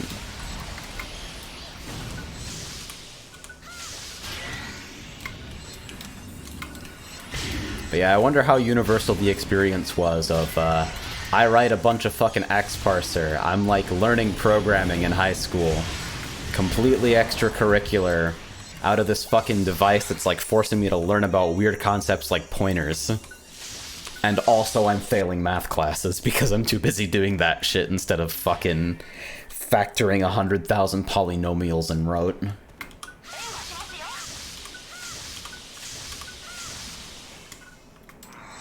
It's like, what? Because that was the first shit. That was like... See, my fucking math teacher in middle school was cool. Because I was in the fucking algebra track back then, and I feel like everyone who has gone through that portion of math has gone through the nightmare that is questions 1 through 4, parts A through Z, factor this polynomial, where there's absolutely nothing to do but just try factors until they work, and then write it down.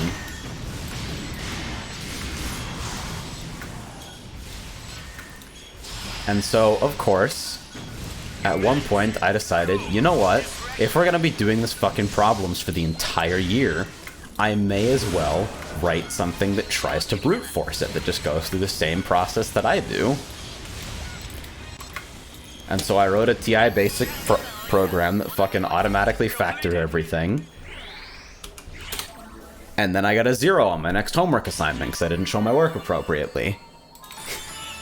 And fortunately, my math teacher was cool and was like, okay, you know what? If you wrote a program to do this, I'm willing to accept that you understand the material well enough that as long as that program gives you the correct answers, you can have this shit. But I wonder how many people didn't get that luxury, you know?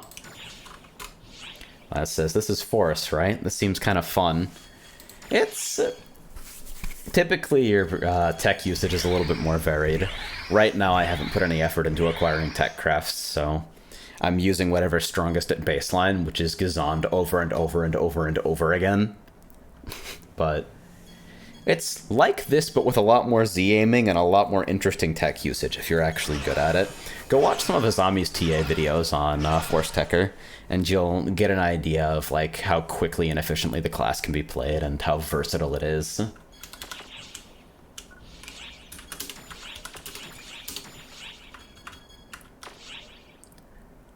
Shit, what was I doing? Working memory of a goldfish, I swear to God. Coastal Ecological Survey. Let's see.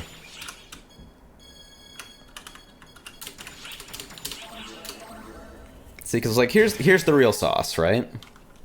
Is that, like... this teacher was so fucking good. Like all algebra teachers, she was addicted to the overhead projector. And like all algebra teachers, she had to deal with fucking students questioning the fucking utility of the material they were learning day in, day out for year after year. When am I gonna need to know how to factor a quadratic polynomial? And I still haven't needed to strictly do that yet, but the ability to do it has led me to types of thinking that were useful to me in other ways, so... I apologize, Miss Name Redacted, for everyone's privacy. I was a shithead. I was not alone, but I was a shithead. But anyway, like, after the fucking programming shit, I'm realizing, like, okay, so this is brute forcing, but when the factors get fucking large enough, it actually gets to be pretty slow, mostly because TI Basic is a gigantic piece of shit. I wonder if there's a better way that I can fucking approach this.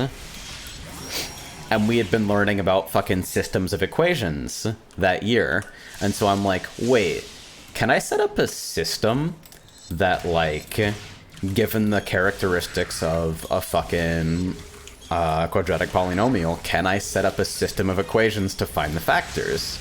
And if you've tried to do that, you know there's not enough information in that system to actually render it solvable with, like, unambiguous solutions. And so I bring this to my fucking teacher, like, I don't understand, I feel like this should be solvable, but it doesn't lead to anything. I can't get to the solution, it just keeps leading me around in circles.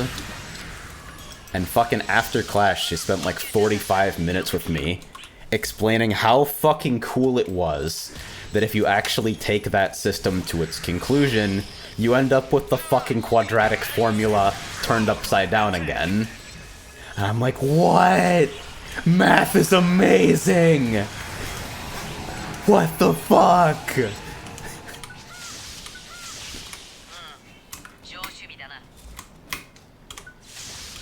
Good fucking teachers deserve more than they get, man. Completed. That's the shit.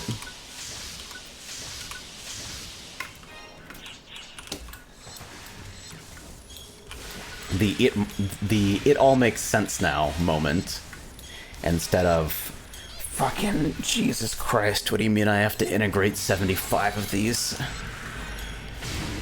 Calculus was what broke me in high school, because it felt like all of the homework was literally trial and error. We're like, okay, just use every single strategy you have until it produces a result that makes sense. Like, that's not fun. It's like in retrospect, the rote is probably required for you to be familiar enough with those strategies that you feel comfortable applying them in later contexts. But at the time, it's just like, man, I don't feel like I can do anything to make this faster. It just feels like busy work. I don't feel like I can get good at this. And that's like the most frustrating feeling on the planet, you know? And so calc fucking broke me, and I don't know that material as well as I feel like I ought to, you know? It's something I want to go back to at some point. Ray says, oh yeah, I also wrote an integral approximator that could toggle between various approaches to match what my homework wanted from me. And see, this is why Frey is into, like, programming language design and can tell me about, like, fucking performance characteristics of fucking speculative execution and has, like, actually had programming jobs. And I'm here. I know enough to make the shit that it frustrates me that it doesn't exist. That sentence wasn't formatted correctly, but you know what's going on. But I am by no means a fucking guru, you know?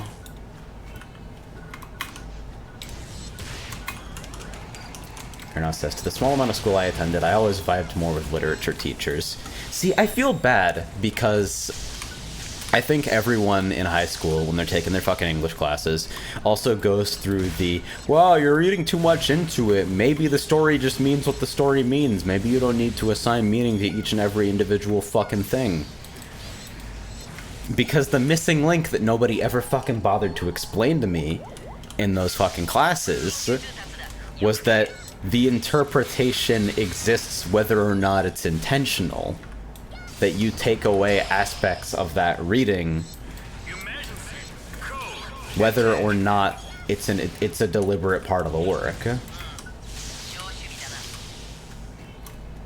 Nobody ever fucking explained that to me, and so the entire time I'm like, oh, fucking Jane Austen. Because nobody ever fucking told me. Plus, like, I think if you're in high school, there is a decent chance you are actually too stupid to appreciate good satire. Which is, like, really unfortunate if Jane Austen is on your reading list.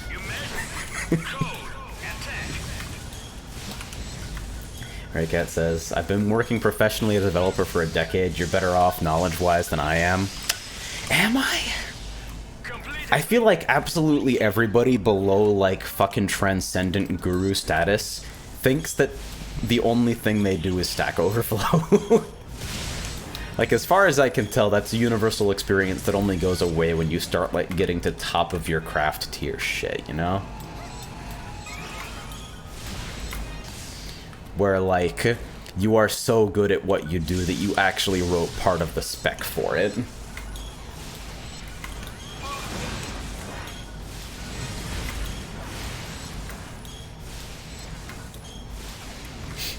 Key is communication and articulating that knowledge. Yeah, I'd say to an extent. Man, you should see some of my fucking coding style, though. I only just recently started making contributions to the hard code side of CART, because for a long time I'm like, I don't know C. C is scary, what the fuck? But, I started with just fucking changing a couple, strings to clarify some error messages that I saw people struggling with. And then after that I'm like, well, you know, I have a build environment on my PC and I have the fucking repo cloned. How hard would it be for me to add one command that sets the current replay to save? Get out of here. Like, so you can set a replay to save in the middle of a race instead of having to remember to save it afterwards. And that was my first introduction to fucking assembling strings in C. And let me tell you, how the fuck does anyone do this? This shit is terrifying.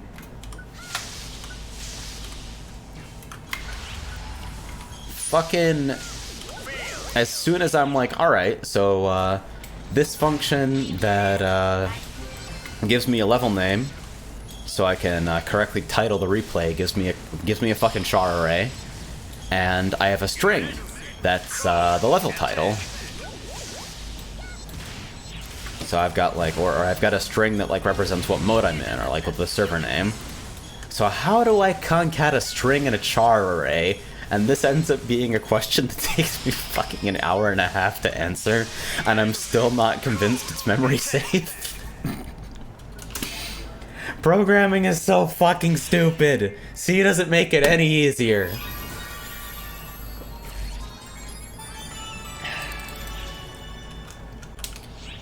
Envy says, my English teachers hated me because the required readings they would hand out, I'd just get and finish the same day when it was meant to take like 2 months, because I'm a person who liked reading, but I hated reading 2 books at the same time.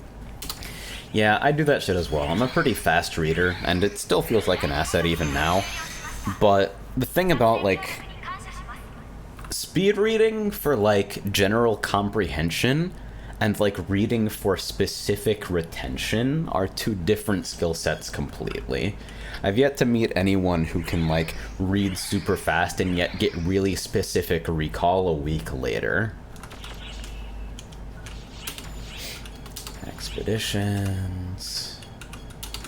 Okay. Here Cat says, memory safety is for nerds, don't want them damn crabs ruin you. I mean, cart crashes enough, dude. I don't fucking... doesn't need any help from me.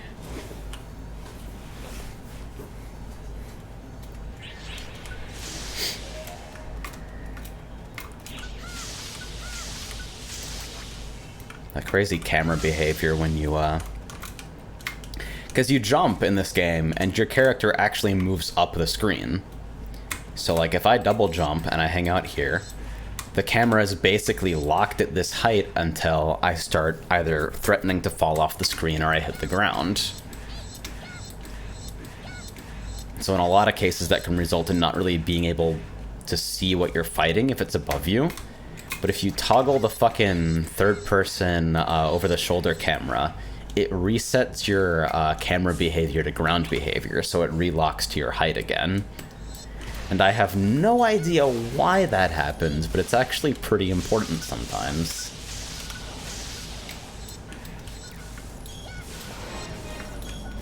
And so I bound it to a side button on my mouse so I can quickly toggle it when I need to. Because you just give it a double tap and it basically acts as a reset camera height function.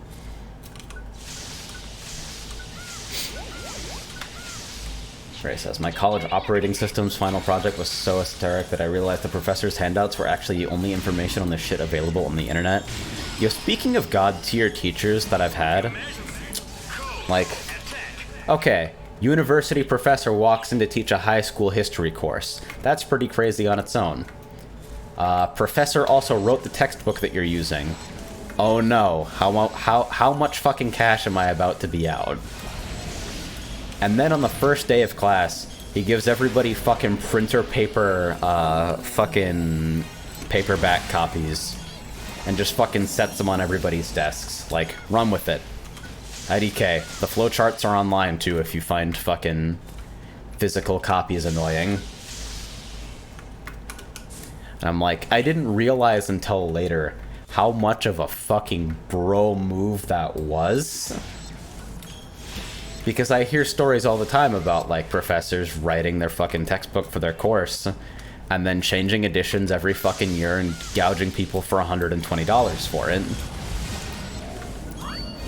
Of course, with the editions doing nothing except shuffling the page numbers and maybe adding, like, 1 or 2 extra pages of material that'll ruin your life if you're trying to fucking do the reading. But this guy's like, nah, I wrote the textbook, and you can all have it for free. And I took the fucking time to bind up some copies myself. No big deal. What a hero. And it was a very readable and concise textbook, too.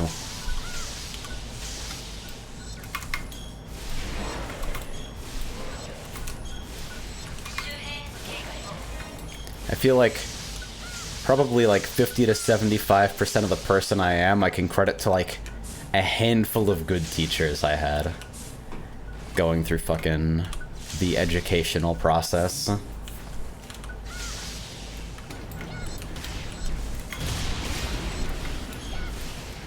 It says, if you search for Linux I/O scheduler, you get infinite reams of data about writing Linux I/O drivers, but nobody has any information on the API of the I/O scheduler itself. Alright, so what was your final, is what I'm wondering, because now I feel like you've talked about this vaguely to me, but you also talk about a whole bunch of shit you did in that class that ended up hating. So, forgive me if I don't remember the exact one or if they're blurring together.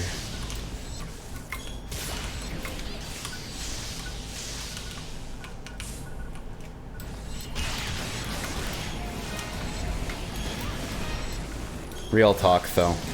Every once in a while I'll get into one of these tangents and I'll think about, like, the combination of fucking interests you require to actually be here and, like, give a fuck about the conversation as it's unfolding. And to everybody else, I am so fucking sorry. I would tell you something like it's not normally like this, but it totally is. And if you've been here for long enough, you know that. And are presumably here because, I don't know, you think this is an ASMR channel or something and are just kind of fucking running with it.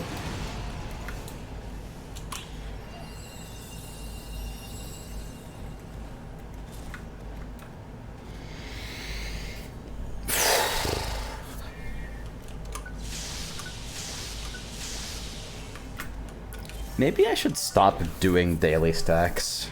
Or at least, like, not do daily stacks on alts.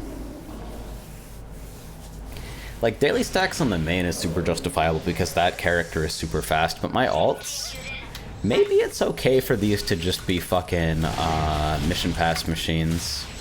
For them to be fucking Yerk COs every week and some fucking free gathering stamina. Because I've been here for like 2 hours, and I don't know how much of that time I've spent is super efficient compared to just like walking into Ultimate. Because that's always the question, you know?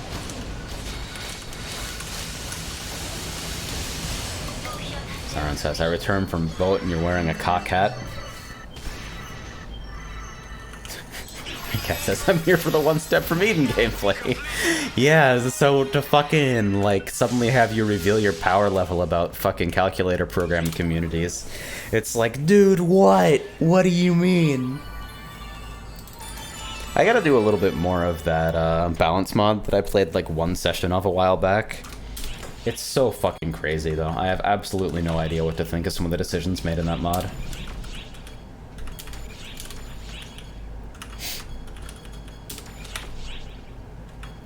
Big Varda.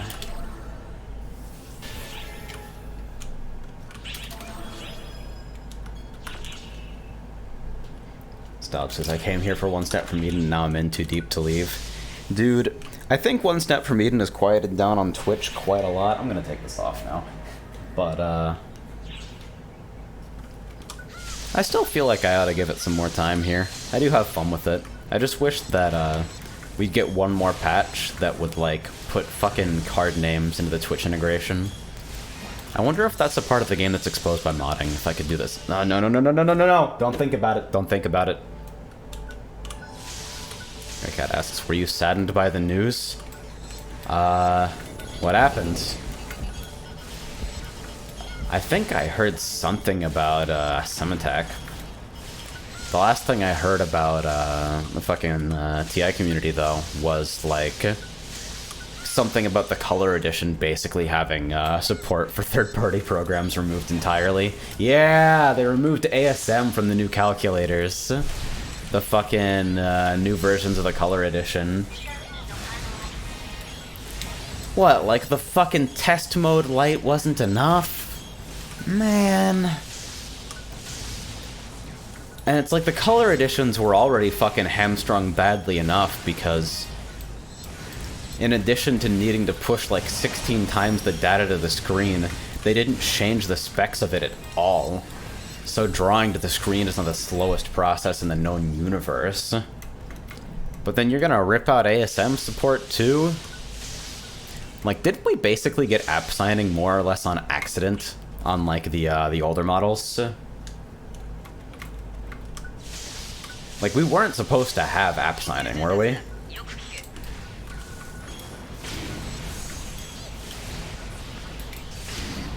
Which is, you know, the entire reason something like AxeParser could exist at all.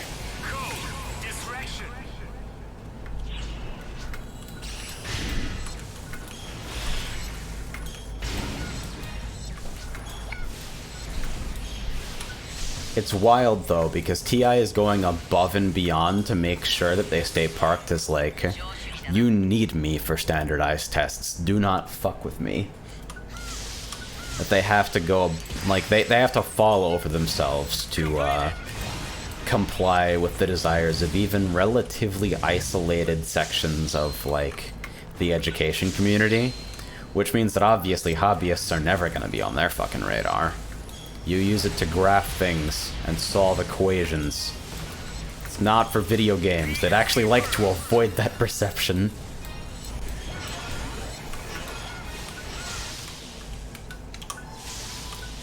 Yeah. Because you know that's going to be a precedent going forward. There's really nobody else in that market. And nobody really knows what the hell is going to happen when, TI finally gives up the ghost, or fucking world finally moves on from $120 graphing calculator monopolies for fucking specs that are beaten by a $20 prepaid phone you can walk into any fucking Walmart in the world and buy. Carmen New? Ah, fucking fuck. I was wondering about doors, see? What a fucking load of shit, dude. That's gotta suck to be like one of the fucking premier developers and have to sit on that information. Everybody's like, man, I can't wait. Oh no! Jeez, dude. Because that's like... That's a stance they'll never back down on now that they've fucking gone for it. It makes no sense for them. There's nobody to fucking go to bat in the educator community for ASM support. That's like... nobody is gonna fight that fight. Nobody who matters. To TI at least. So that's the new normal. And what that means is that, like, if the color edition starts becoming the standard, if, like... If this is the way of things going forward, and, like, people are gonna be equipped with these new models going into high school, or, like, finishing up their fucking middle school math programs, it means that, like, people are missing a huge gateway into that hobbyist community, you know? Pigeon Life, I appreciate it. I don't have a host notification because I don't know how to fucking stop them from appearing if people host me with 0 viewers, which is the biggest trolling ever. But, appreciate you sending yours my way.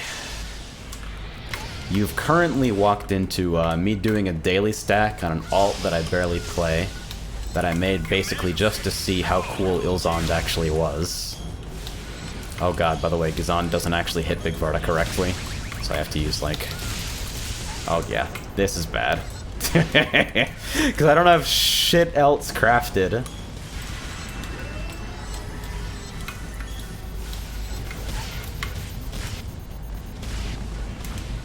Oh god, here we go. Come on. No! Fine, I'll just do this and I'll hit something. There we go. But yeah, you walked into the daily stack on an alt that I'm unprepared to play while I complain about fucking graphing calculators, basically. About hobbyist programming and the nature of weird hardware monopolies in the education world. So, basically, you probably shouldn't be here. I don't know of anybody whose fucking cross-section of specific interests lines up with this. But if yours somehow does, stay a while, traveler. While Meduna, that's seabed exploration, right? How do I talk today?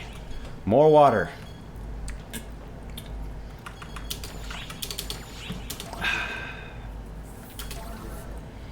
Frey says, I had one CS professor that was like, all my tests are open internet. Trying to search for the answers won't help you. Don't talk to each other. Good luck. See, that's legit. I appreciate fucking open book and open internet tests. And especially for something like a CS field, where literally everyone who has ever fucking worked professionally on anything related to programming knows that half your job is Stack Overflow. Or, like, rapidly combing through documentation looking for examples. I can appreciate the philosophy that goes into, nah, let's kind of duplicate the conditions that you'll actually be working under. You can have the resources, you don't need to memorize shit that you won't need to memorize. We'll just make the fucking questions obnoxiously hard.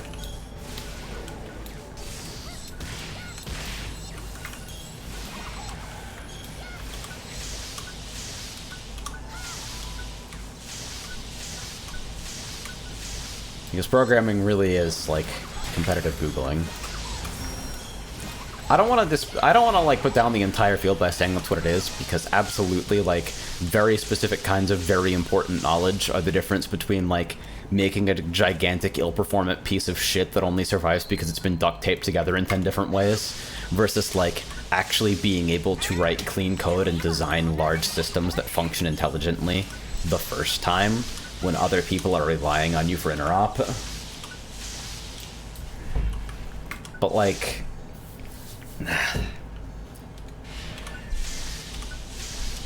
I heard a phrase recently that's become stuck in my fucking head because it's something I desperately needed to hear. And you've probably heard it before. It's don't let perfect be the enemy of good. And I've been trying to live by that a little more recently because I have an insane standard of quality for basically everything I make and consume. And it makes me deeply upset when I have to abandon projects because I feel like I'm not ready for them yet. And so I've been doing my best recently to just swallow those concerns and try to do things anyway.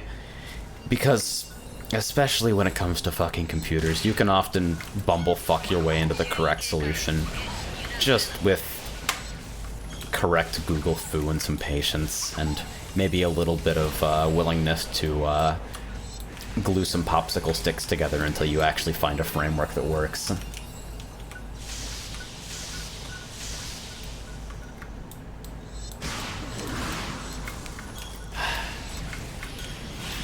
And so I've been trying to fucking let myself work on weird projects outside of my expertise more.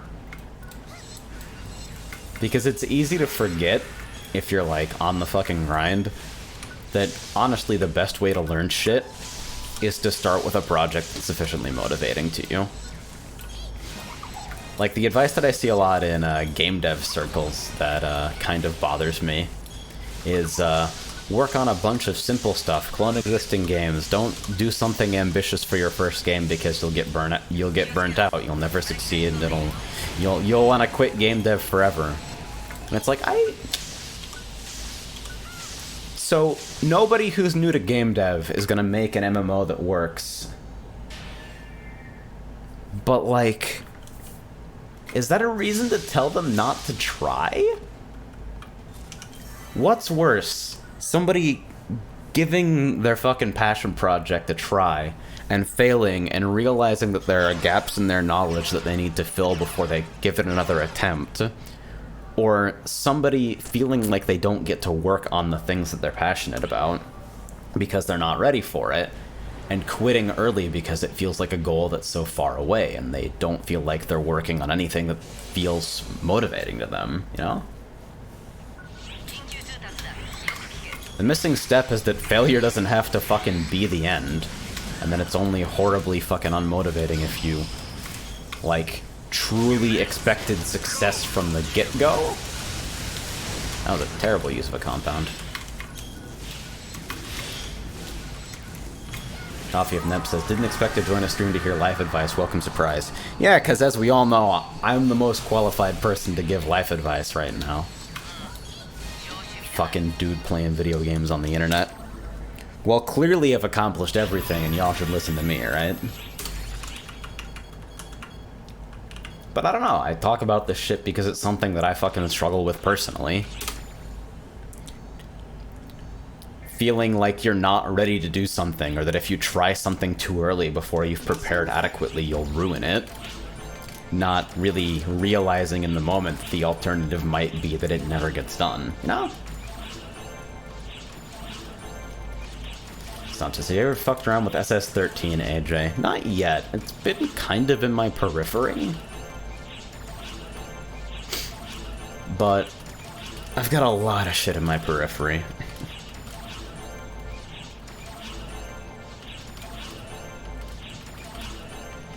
Cat's is that basketball wearing a Fire Force jacket. It's a witch, it's a wizard. It's my friend, who I may or may not transmute into the appearance of a Sega Genesis on this character. Because I still have that fucking mag device lying around. Alright, so we made like 2.4 mil in that stack. That's probably worth the time that was spent, honestly. So we'll go ahead and store everything except 100k there. Keep 100k on my alts so that I can make simple purchases, but everything else gets funneled. So somebody bought something from my shop.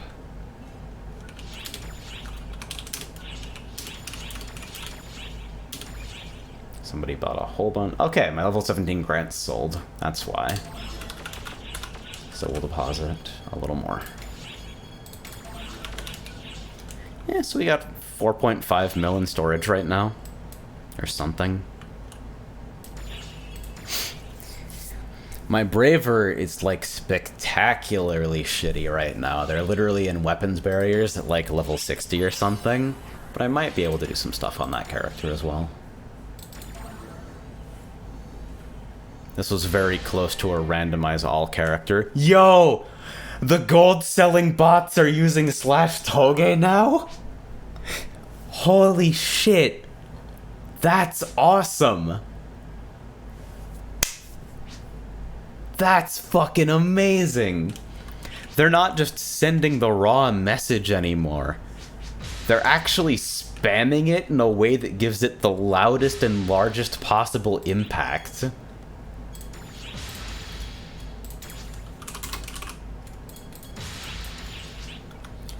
That's fucking crazy. How is this message not filtered yet? There are 2 different ones from 2 different sites spamming right now. Wow. Vindicative says, saw a few phished accounts spamming too. I haven't actually heard of any phishing attacks going on right now. I wonder if it's just people whose passwords happen to be in dumps or something, because I haven't seen any specific phishing attacks like I see for FF14. Yeah, it's, I'll transfer to another area here. I'll go to my Alliance quarters, but I'll show you. So, like, if I am in say chat and I like, this is a test, comes out as like that rather unassuming little bubble. But if I prefix it with /Toge, you get that loud ass fucking sound in a vibrating bubble. If you like Moya, you get a little thinking. It's very cute. The fucking Japanese fascination with like chat taking up your entire screen, whether it's like a Nico video chat or the chat bubbles in this game, I fucking feel it, honestly. It makes me fucking happy.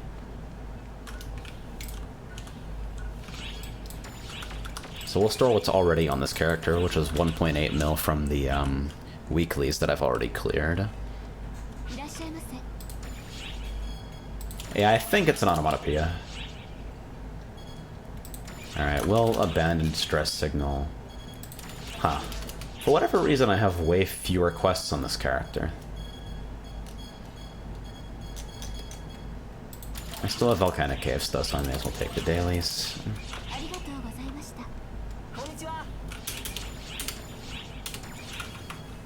The fucking scam, for people that don't know from FF14, and I actually got hit by this once, it was a weird variant that I'd never seen before, is the fucking meme is that people view bot accounts to the top of the Twitch directory while rebroadcasting a VOD of a famous streamer, and then overlay something on it where like they have some kind of fucking gil giveaway or something, an in-game currency giveaway. So that, where the premise is you have to sign in to the forums to sign up. And that involves, of course, putting in your username and password, which are then sent to the scammers who take over your account, strip it, use all the resources to sell gold, and then presumably message people in-game, whatever they want, using a legitimate account that's not restricted to the trial. So that they can get more people through to a different phishing scam where you like link people to petitions and shit. I don't know, it's terrible. And I actually got hit by one of those because the variant I saw was I'm leaving Twitch, click through to read about why. And of course it makes no sense that you would have to fucking put in your account details to read a forum post. But I got hit with like the phished login page, and I'm sitting here looking like, that's not like, oh, this is fishy, it doesn't seem right that you'd have to log in. But instead, I'm thinking, wow, the mobile version of the Lodestone, Square's forum and news site, is shit. Because the mobile version of the Lodestone is actually shit. And it was totally believable to me that it would require you to log in to view a thread. Or like to view something like, I don't know, fucking FC messages or something. I ended up not losing my account for that because I realized what had happened and acted pretty quickly, and I think some location-based login protections also probably delayed the scammers a little bit. And since then, I've started using 2FA. They have a software token, but it reset on me once before, and I had to go to support to remove it, which is why I wasn't using it at the time, but now I have a hardware key that I prefer for stuff like that. Specifically for FF14. For everything else, I use fucking open source authenticator. Except for Twitch, which requires me to use Authy, which is a fucking proprietary service that you can recover through SMS. Which is like, no, I don't want anybody to be able to recover my codes. I want them stored locally on my device, and if I lose them, I die. Because I know how to back them up. Phoenix says, I'm surprised Square lets you use hardware tokens. That's pretty cool. Well, it's their hardware token. If I hold this a little closer, actually, you can fucking see. Got this the right way up. It's a little Shadowbringers themed token. It's like $10, and they ship it to you almost for free. So it's not particularly offensive to me. Well, it's not extra offensive, considering they already, for the software token, for the software OTP, they force you to use their in-house app instead of giving you a set of tokens that you can plug into, like, another authenticator app. I clicked on the ad by mistake in the fucking loading screen and it tabbed me out. Yeah, it's like it's an open standard, you can do whatever you want, but Twitch still forces you to use Authy. And Authy gives me 7-digit codes specifically for Twitch. I mean, the integration is kind of nice, just because, like, when you request a login, it gives you a push notification on your device that lets you click through to reveal the code. But I'm like, wait, if you're gonna give me a push notification, can't you just give me a notification and I click it and it logs in and I don't have to type the code at all? But yeah, because Authy exists with an SMS fallback, it's super vulnerable. Because, like, it introduces, like, SMS is the most vulnerable part of 2FA. That's why you want to use, like, U2F. Because you shouldn't trust your carriers, you shouldn't trust SMS, you shouldn't trust whatever the fuck a SIM card is.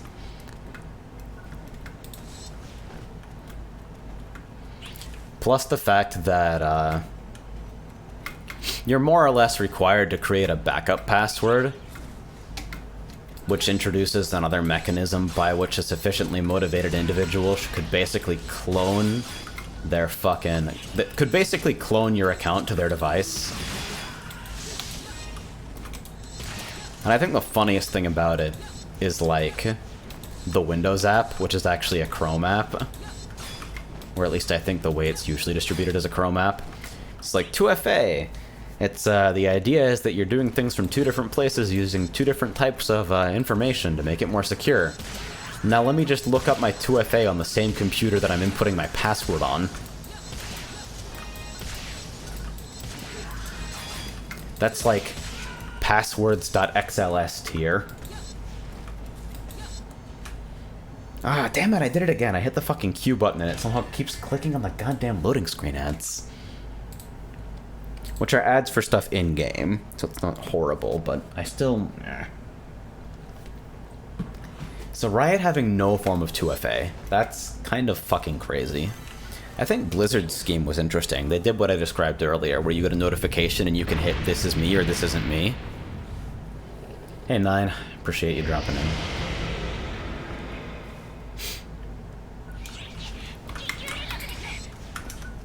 Alright, let's activate Katana Combat.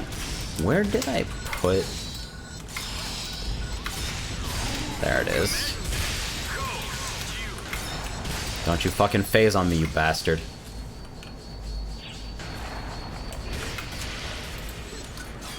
I think I missed the JA like a genius. Oh well, still 100k.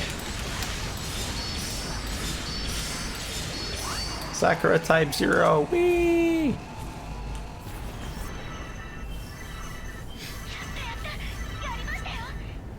Stop says, yeah, a friend of mine got his account invaded, but in the most ass-backwards way. Someone got access it, refunded those 2 most recent purchases, and used the RP to gift his main account. Shit. That's hilarious, dude. What the fuck? And says, I understand nothing about PSO2, but it's just nice to hear talking. Looking forward towards your next 14 stream. Yeah. I think if you happen to like my FF14 stuff, it's a pretty good time for you right now, because I feel like I've been streaming more 14 than any other single thing lately. Just because I've been trying to make an effort to stream Prague in Operation Trainwreck. Tokyo Exploration. Get out of here again.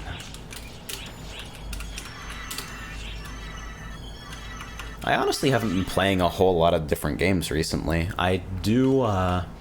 I think next Tuesday, I probably intend to attempt to start Trauma Center, because I have a dolphin bar set up that involves me placing it on a coffee can directly in front of me. So I can basically use a physical Wiimote, but still use emulation. Which was one of the requirements for me to get that running, I think, because I really don't want to deal with a physical Wii U down here. Or like dealing with capturing it, which is a fucking nightmare.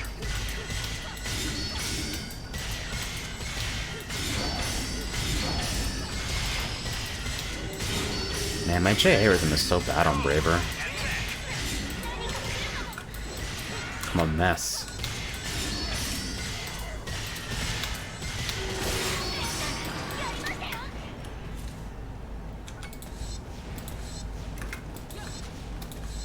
Hitch, I understand nothing about PSO2, but it's just nice to hear talking. Looking forward towards your next Trauma Team stream.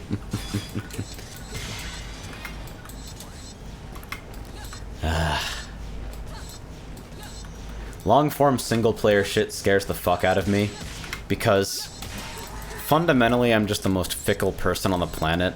I have a really bad habit of dropping long games, and so if I commit to a long playthrough on stream, what inevitably happens is that I'm torn between playing something where I turn out to not actually be having any fun, which of course makes the stream shitty to begin with, because if I'm not fucking motivated to play, I am not an exceptionally good performer, or player for that matter, or disappointing everybody by dropping something ongoing that they've become invested in. I felt bad about Three Houses in that regard. I felt like really, really fucking bad. And I like gave it a good amount of time too, so it feels even worse, because if I was gonna drop it anyway, I should never have fucking started it, you know?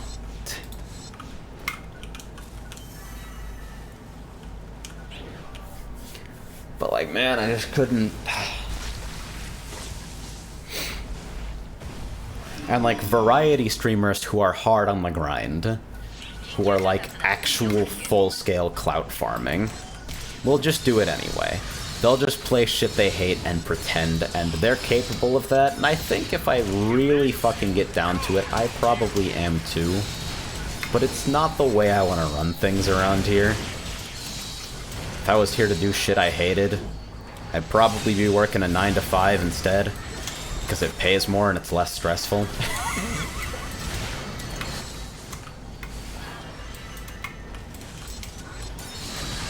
Oh, Jesus. I have no idea what I'm doing here. I'm not even countering anything. I'm literally just fucking spamming PAs into the fucking move vomit. Did that not hit me? I thought for sure that was gonna be a counter. Completed.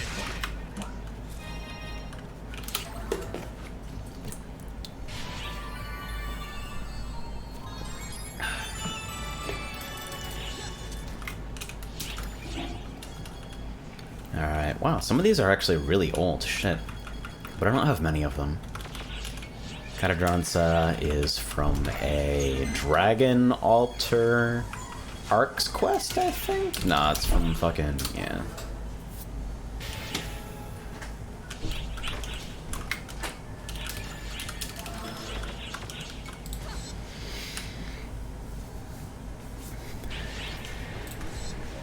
Maybe I'll compromise and only take super high value dailies on my ults.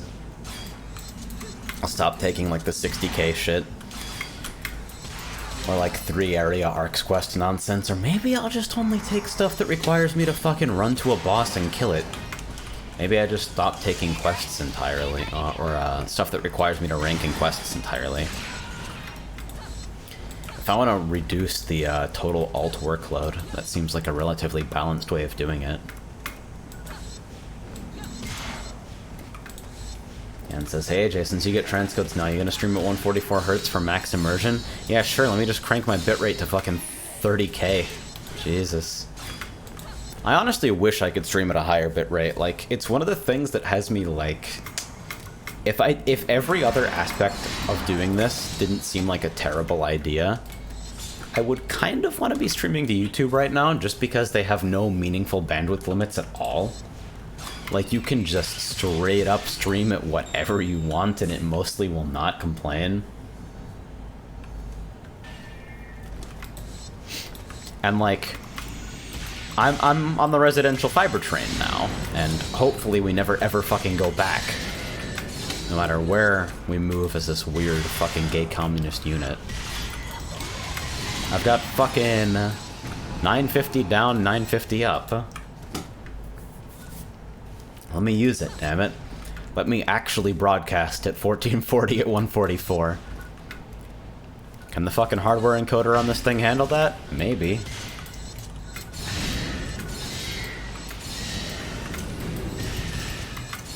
And says people have streamed at 120 Hz just fine on Twitch, though. See, like... The thing about the way Twitch does things... If I, like, stream at a dramatically higher quality source, then the problem becomes people without, like, high refresh rate monitors or high resolution panels get to make the choice between fuck tons of wasted data and information or 720p 30 at 2500. That's not good. That's very bad.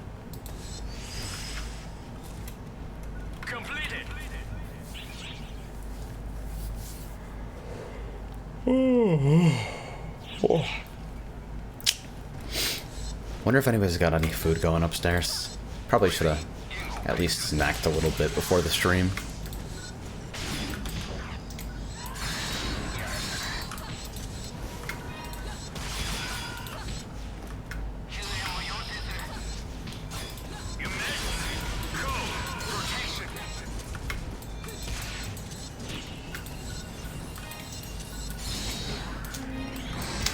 Says, I mean, I'm watching at 160p, so by choice or what?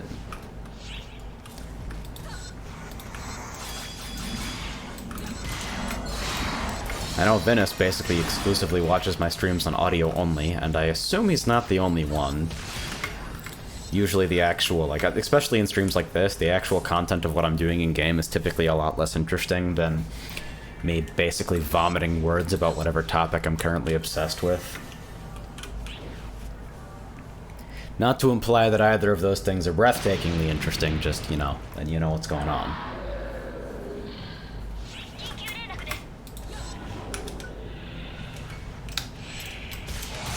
Alright, where are you?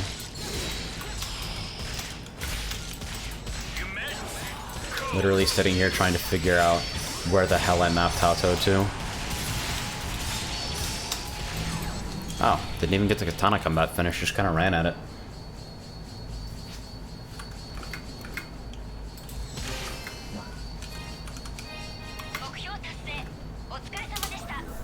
People watching on Apple Watches. Tell me the Apple Watch has a fucking Twitch app. Please, somebody tell me that. That sounds so fucking stupid that I want to believe it. That's like godlessly stupid. But conceptually, it's amazing.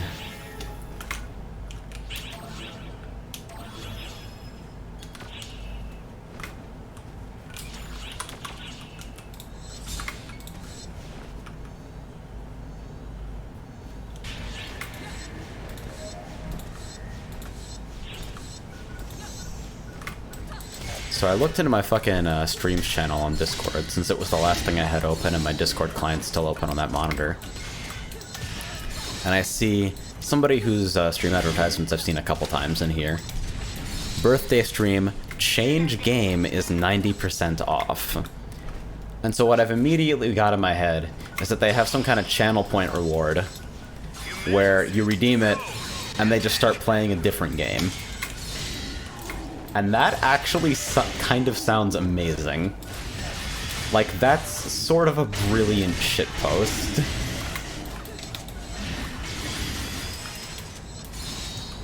Completed.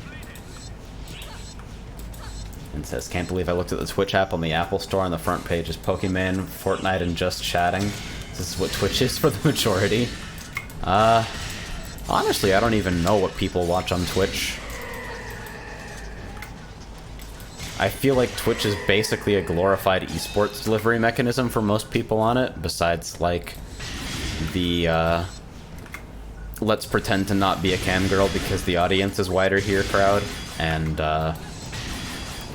the weird fucking pockets of people who have watched their, like, favorite high-effort YouTube channels pivot to Twitch because it's less stressful, and YouTube is a fucking hell site that makes it impossible to make money. By the way, I don't mean to be derogatory with the fucking camgirl shit. It's a career. It sounds fucking horrible and difficult, TVH. And clearly it's a pretty competitive field.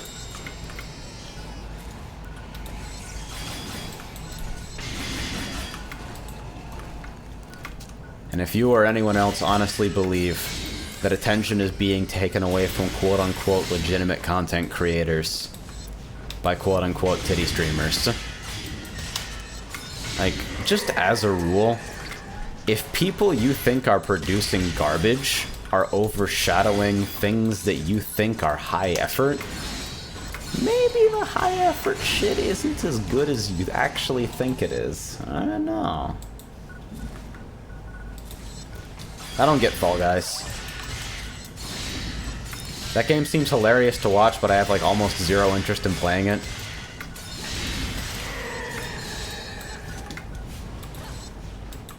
I'm also not like... I don't know, I was about to say some shit like I'm not a particularly emotive or reactive streamer.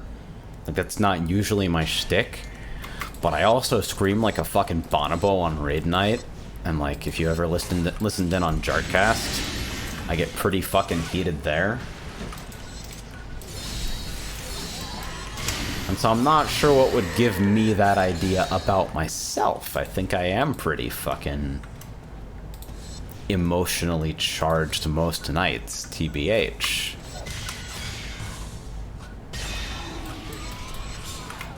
But for whatever reason, Fall Guys just doesn't seem like the sort of thing that I get heated about. I think probably because I try to approach it 100% seriously.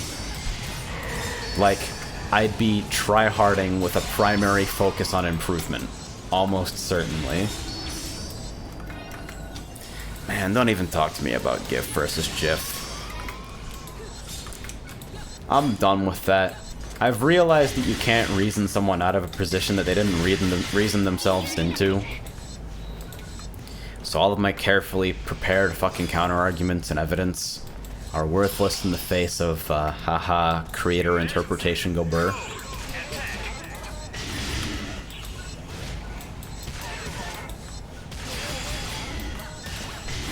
Change your FF14 character's name to GIF and don't respond to the wrong pronunciation.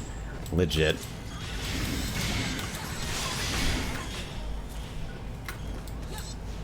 Gray says, I've popped my head in more than once to check if you're okay during Jart.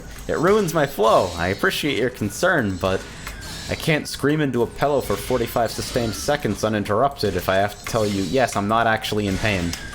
I'm mostly doing a bit. That's not even, like, explicitly doing a bit. It's like, would I necessarily go apeshit if I wasn't on camera? Maybe not. But I still consider it a genuine expression of feelings. These are still things that I feel come from me in a way that is meaningful. Everybody fucking acts a little bit. You pick the best side of yourself to show in any given social situation. And I think, in a lot of ways, this particular fucking pie slice of, live entertainment really ain't all that different.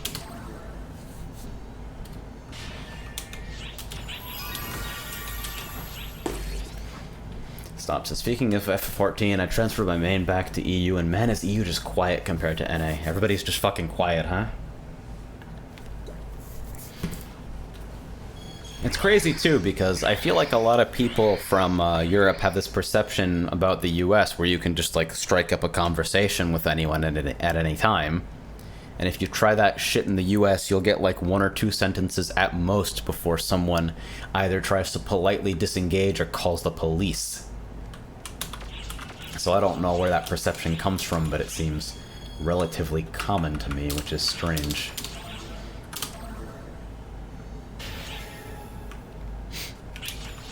But yeah, hanging out in EU, not hearing a single message in Limsa for hours, that's fucking weird. I wonder what kind of DC culture determines that. Like, those hubs are no less populated, I'm sure.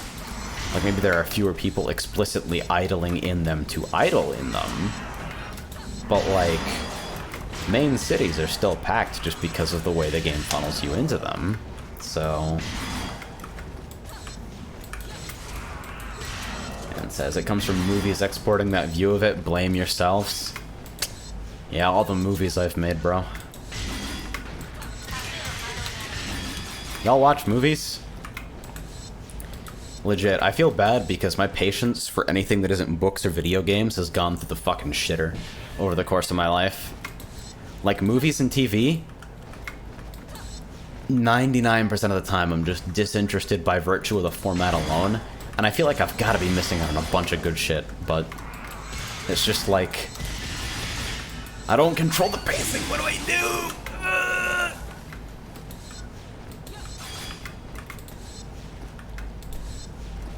Nick says, I have the perfect movie for you, The Raid Redemption. Didn't we watch that in fucking movie night? Which I will bring back as soon as I'm fucking satisfied I know how to do it.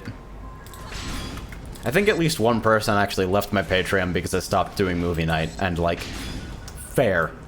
No, like, legit. I understand. Because they give you the exit survey, and that's uncomfortable to me. I wish I could turn that off, because I don't feel like you should be required to justify yourself.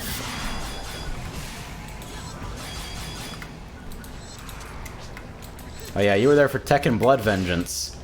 Which is, okay, so, here's the premise, right? There's a robot, and she's pink, and she's gay. You may now applaud.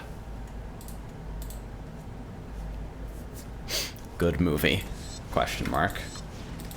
And that's what do we need from movie night? IPFS? We need a way of me fucking blocking out the problem that is, like...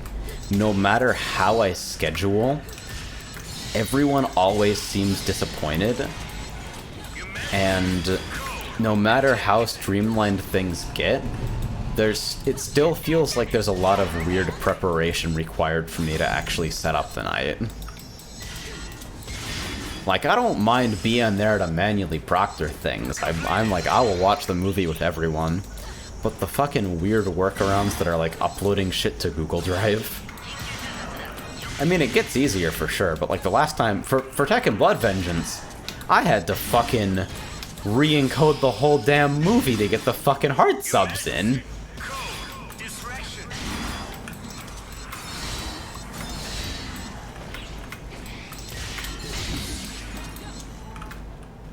It's fucking nonsense.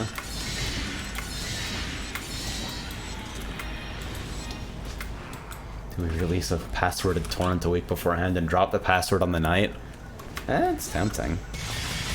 I think SciTube being the lowest barrier to entry is probably like, we probably have to stay with that. I think if people require anything other than going to a web page, they just won't come. And that's fair. Like, I get it. It's not that important. You don't want to put in the work. That makes complete sense.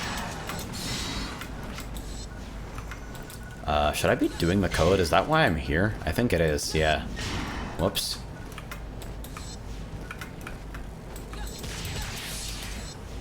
Yeah, because the best solution that I've found so far is the Google Drive sync script with SciTube. And aside from doing things like having to manually re-encode a video to hard sub it, it works pretty well. But then the logistics of like, I feel bad because no matter what happens, ultimately I have to schedule the movie somewhere where I can put it on and be there because it's my event and I have to run it. And then you combine that with the person who fucking actually submitted the movie having to be there.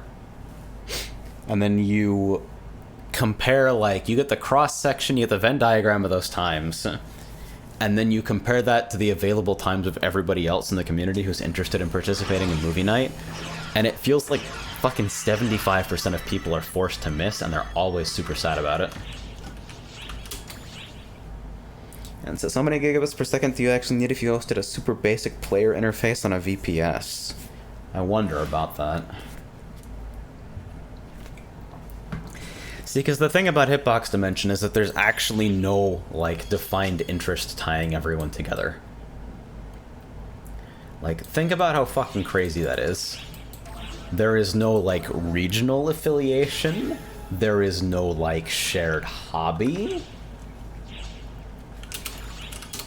I don't even think everybody in Hitbox Dimension actually likes me or watches my streams. I know some people are just there because they happen to connect with a fucking reasonably large group for a game they're playing where one happened to already exist in the Hitbox Dimension and they just joined up because of that. Like, I don't interact with fucking top decking at all anymore because I don't really play card games at the moment.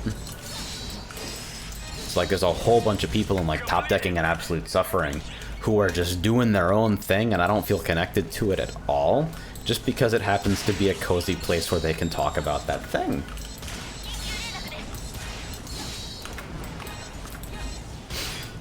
And it's neat that I've been able to bring together such a weird and fractured community of, like, niche interests. I think the self-assigned robot is actually, like, it hauls ass in that regard, and it's mind-blowing to me that I have never seen anyone implement anything like it, because it's so fucking cool. But... and it's something that I think nobody would even think to, like, try because the need for it doesn't exist in any server but mine. But then, like, even for my cart stuff, for, like... because apparently I've become kind of a big deal in the cart community because I'm a relatively high-profile streamer, I mod the official Discord, and I've worked on a couple gameplay mods that people find interesting. And my interactions with that community are almost kind of separate from the Hitbox Dimension. I have a separate server that houses my cart stuff that began as just a way for people to contact me if somebody on one of my game servers was acting up and I wasn't actively watching the vlog at the time. And I kind of want to merge the two, but I also understand that there are some benefits of keeping them separate. Phoenix says, the main reason why other people don't try that is because it would usually get abused. I mean, yeah, you give people any tools, they're going to be abused. There's no way to get around having to do moderation. Although, you can lessen your burden really significantly if you remain active in your own community as a good example of how not to be a horrible shithead. Because it sends a message to people what behavior is expected of contributors. And it also generally means that people who are looking to get a low-effort rise out of people generally won't view you as a useful target.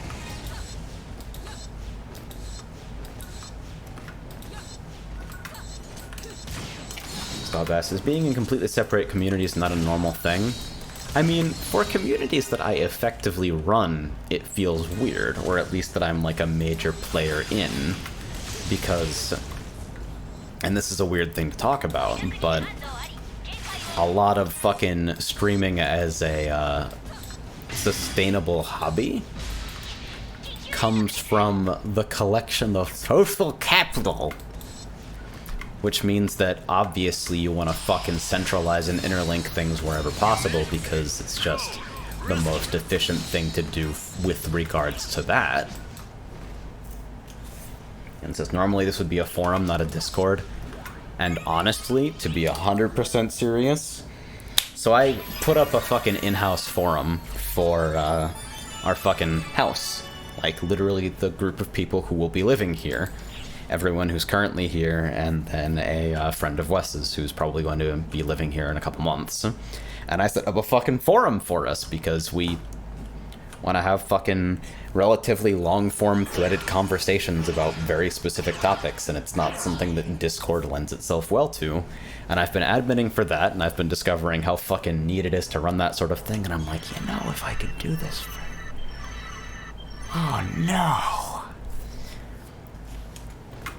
And it's yet another form of the, eventually we'll all go back to IRC urge.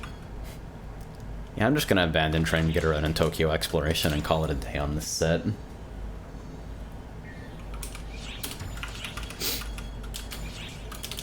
Phoenix says, holy shit, that's fantastic, actually. Yeah, and Discourse, I kind of expected it to be a bloated piece of shit, and there are a lot of features in it that are on by default that definitely aren't intended for a group that completely trusts each other. But it's super convenient for, like, having actual long conversations about logistics issues and shit. And says, forums with better real-time chat integration is lacking. Real talk, I hope Pleroma chat fucking explodes. I hope that shit becomes, like, incredibly huge. Phoenix says, Discourse looked like such a fucking piece of shit, I used Flarum. Let me look that up right now, actually, because Discourse has been good for our needs. But it's also a definitely Web 7... It's a Web 6.9 sort of technology, if you know what I mean.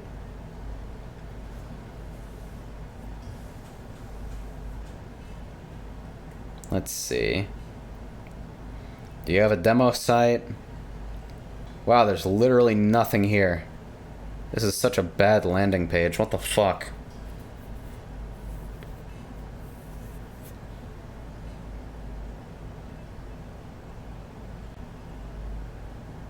Huh.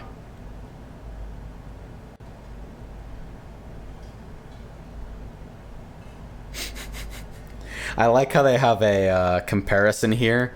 So this is good. I actually have to switch and hope this comes up, because this is the particular way this page formatted on my phone.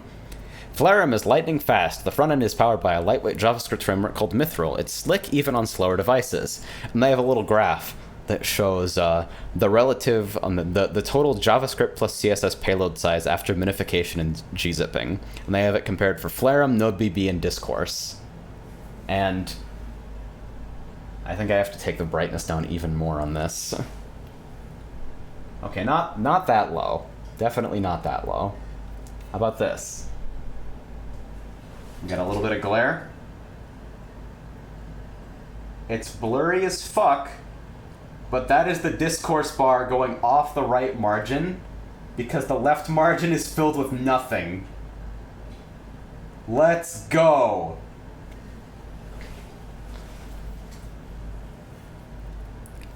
Yeah, responsive by default, my entire dick and balls.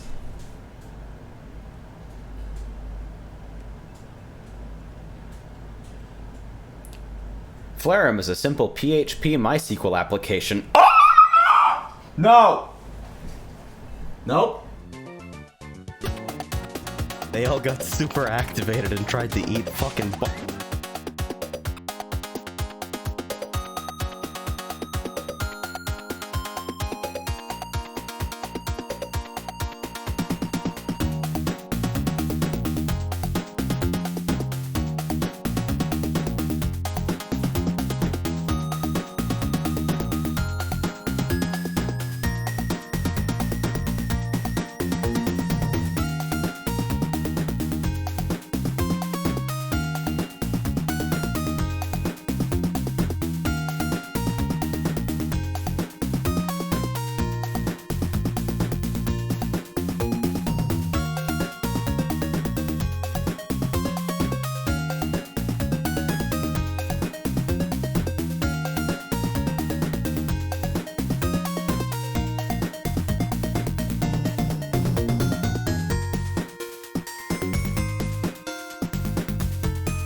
It is so much better than Rails, and you fucking know it. Container my ass.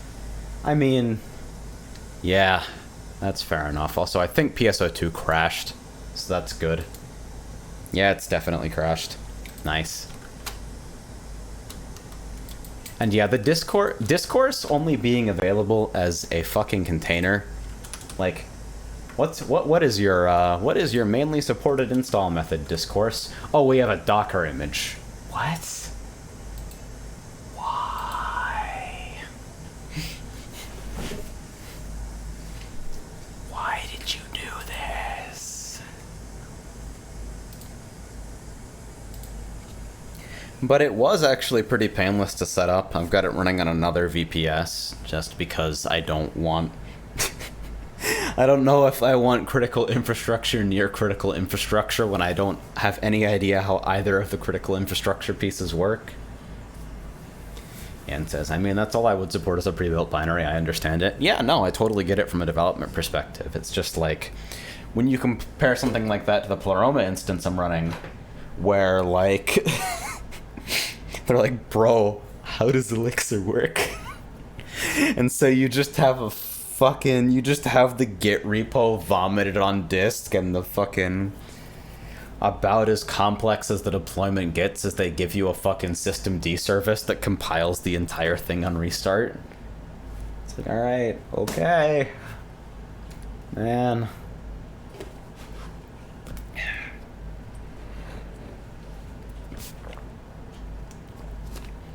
Should I eat or should I do ultimate?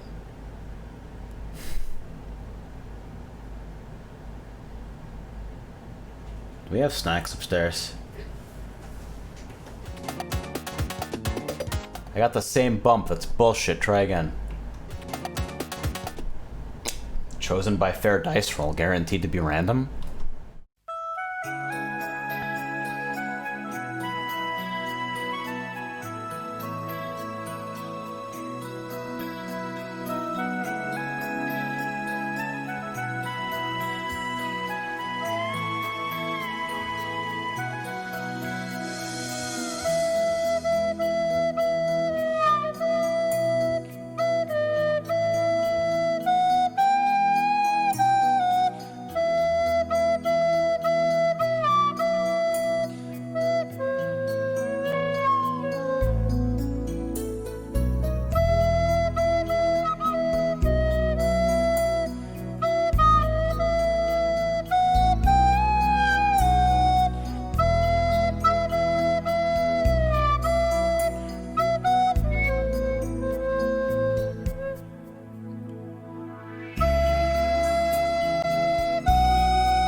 Okay. So let me level with you for a second. There's no food. I have to make food, or I'm going to die. And if I make food, it will take me 20 years, and you will all leave. So instead, I'm going to hit the button that turns off the stream. And everything will be okay, I think. Might stream again later tonight. What is it, fucking Monday? Is it Monday? It's Sunday. Fuck. Okay, so right is tomorrow. I don't know, if I start playing Mahjong tonight, I might start streaming again. Because I'm on the Mahjong train because Twill ruined everyone's lives with VTubers and Mahjong. That's a thing. Fucking Daryl was streaming it the other night. Just watching him deal into nonsense. Like 12 turns of, I will not discard this, I'll deal in. I will not discard this, I'll deal in. 12 turns later, ah, fuck it, I'll discard it, and he deals in. Got him! But yeah.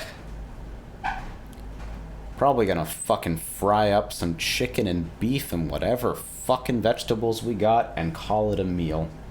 I'll catch y'all. Thanks for sticking around. I know today was a little bit different than what I usually do, but I had fun and I hope it was mildly enjoyable for anybody who fucking wandered in. Catch y'all. Race car takes flight and jumps a fence.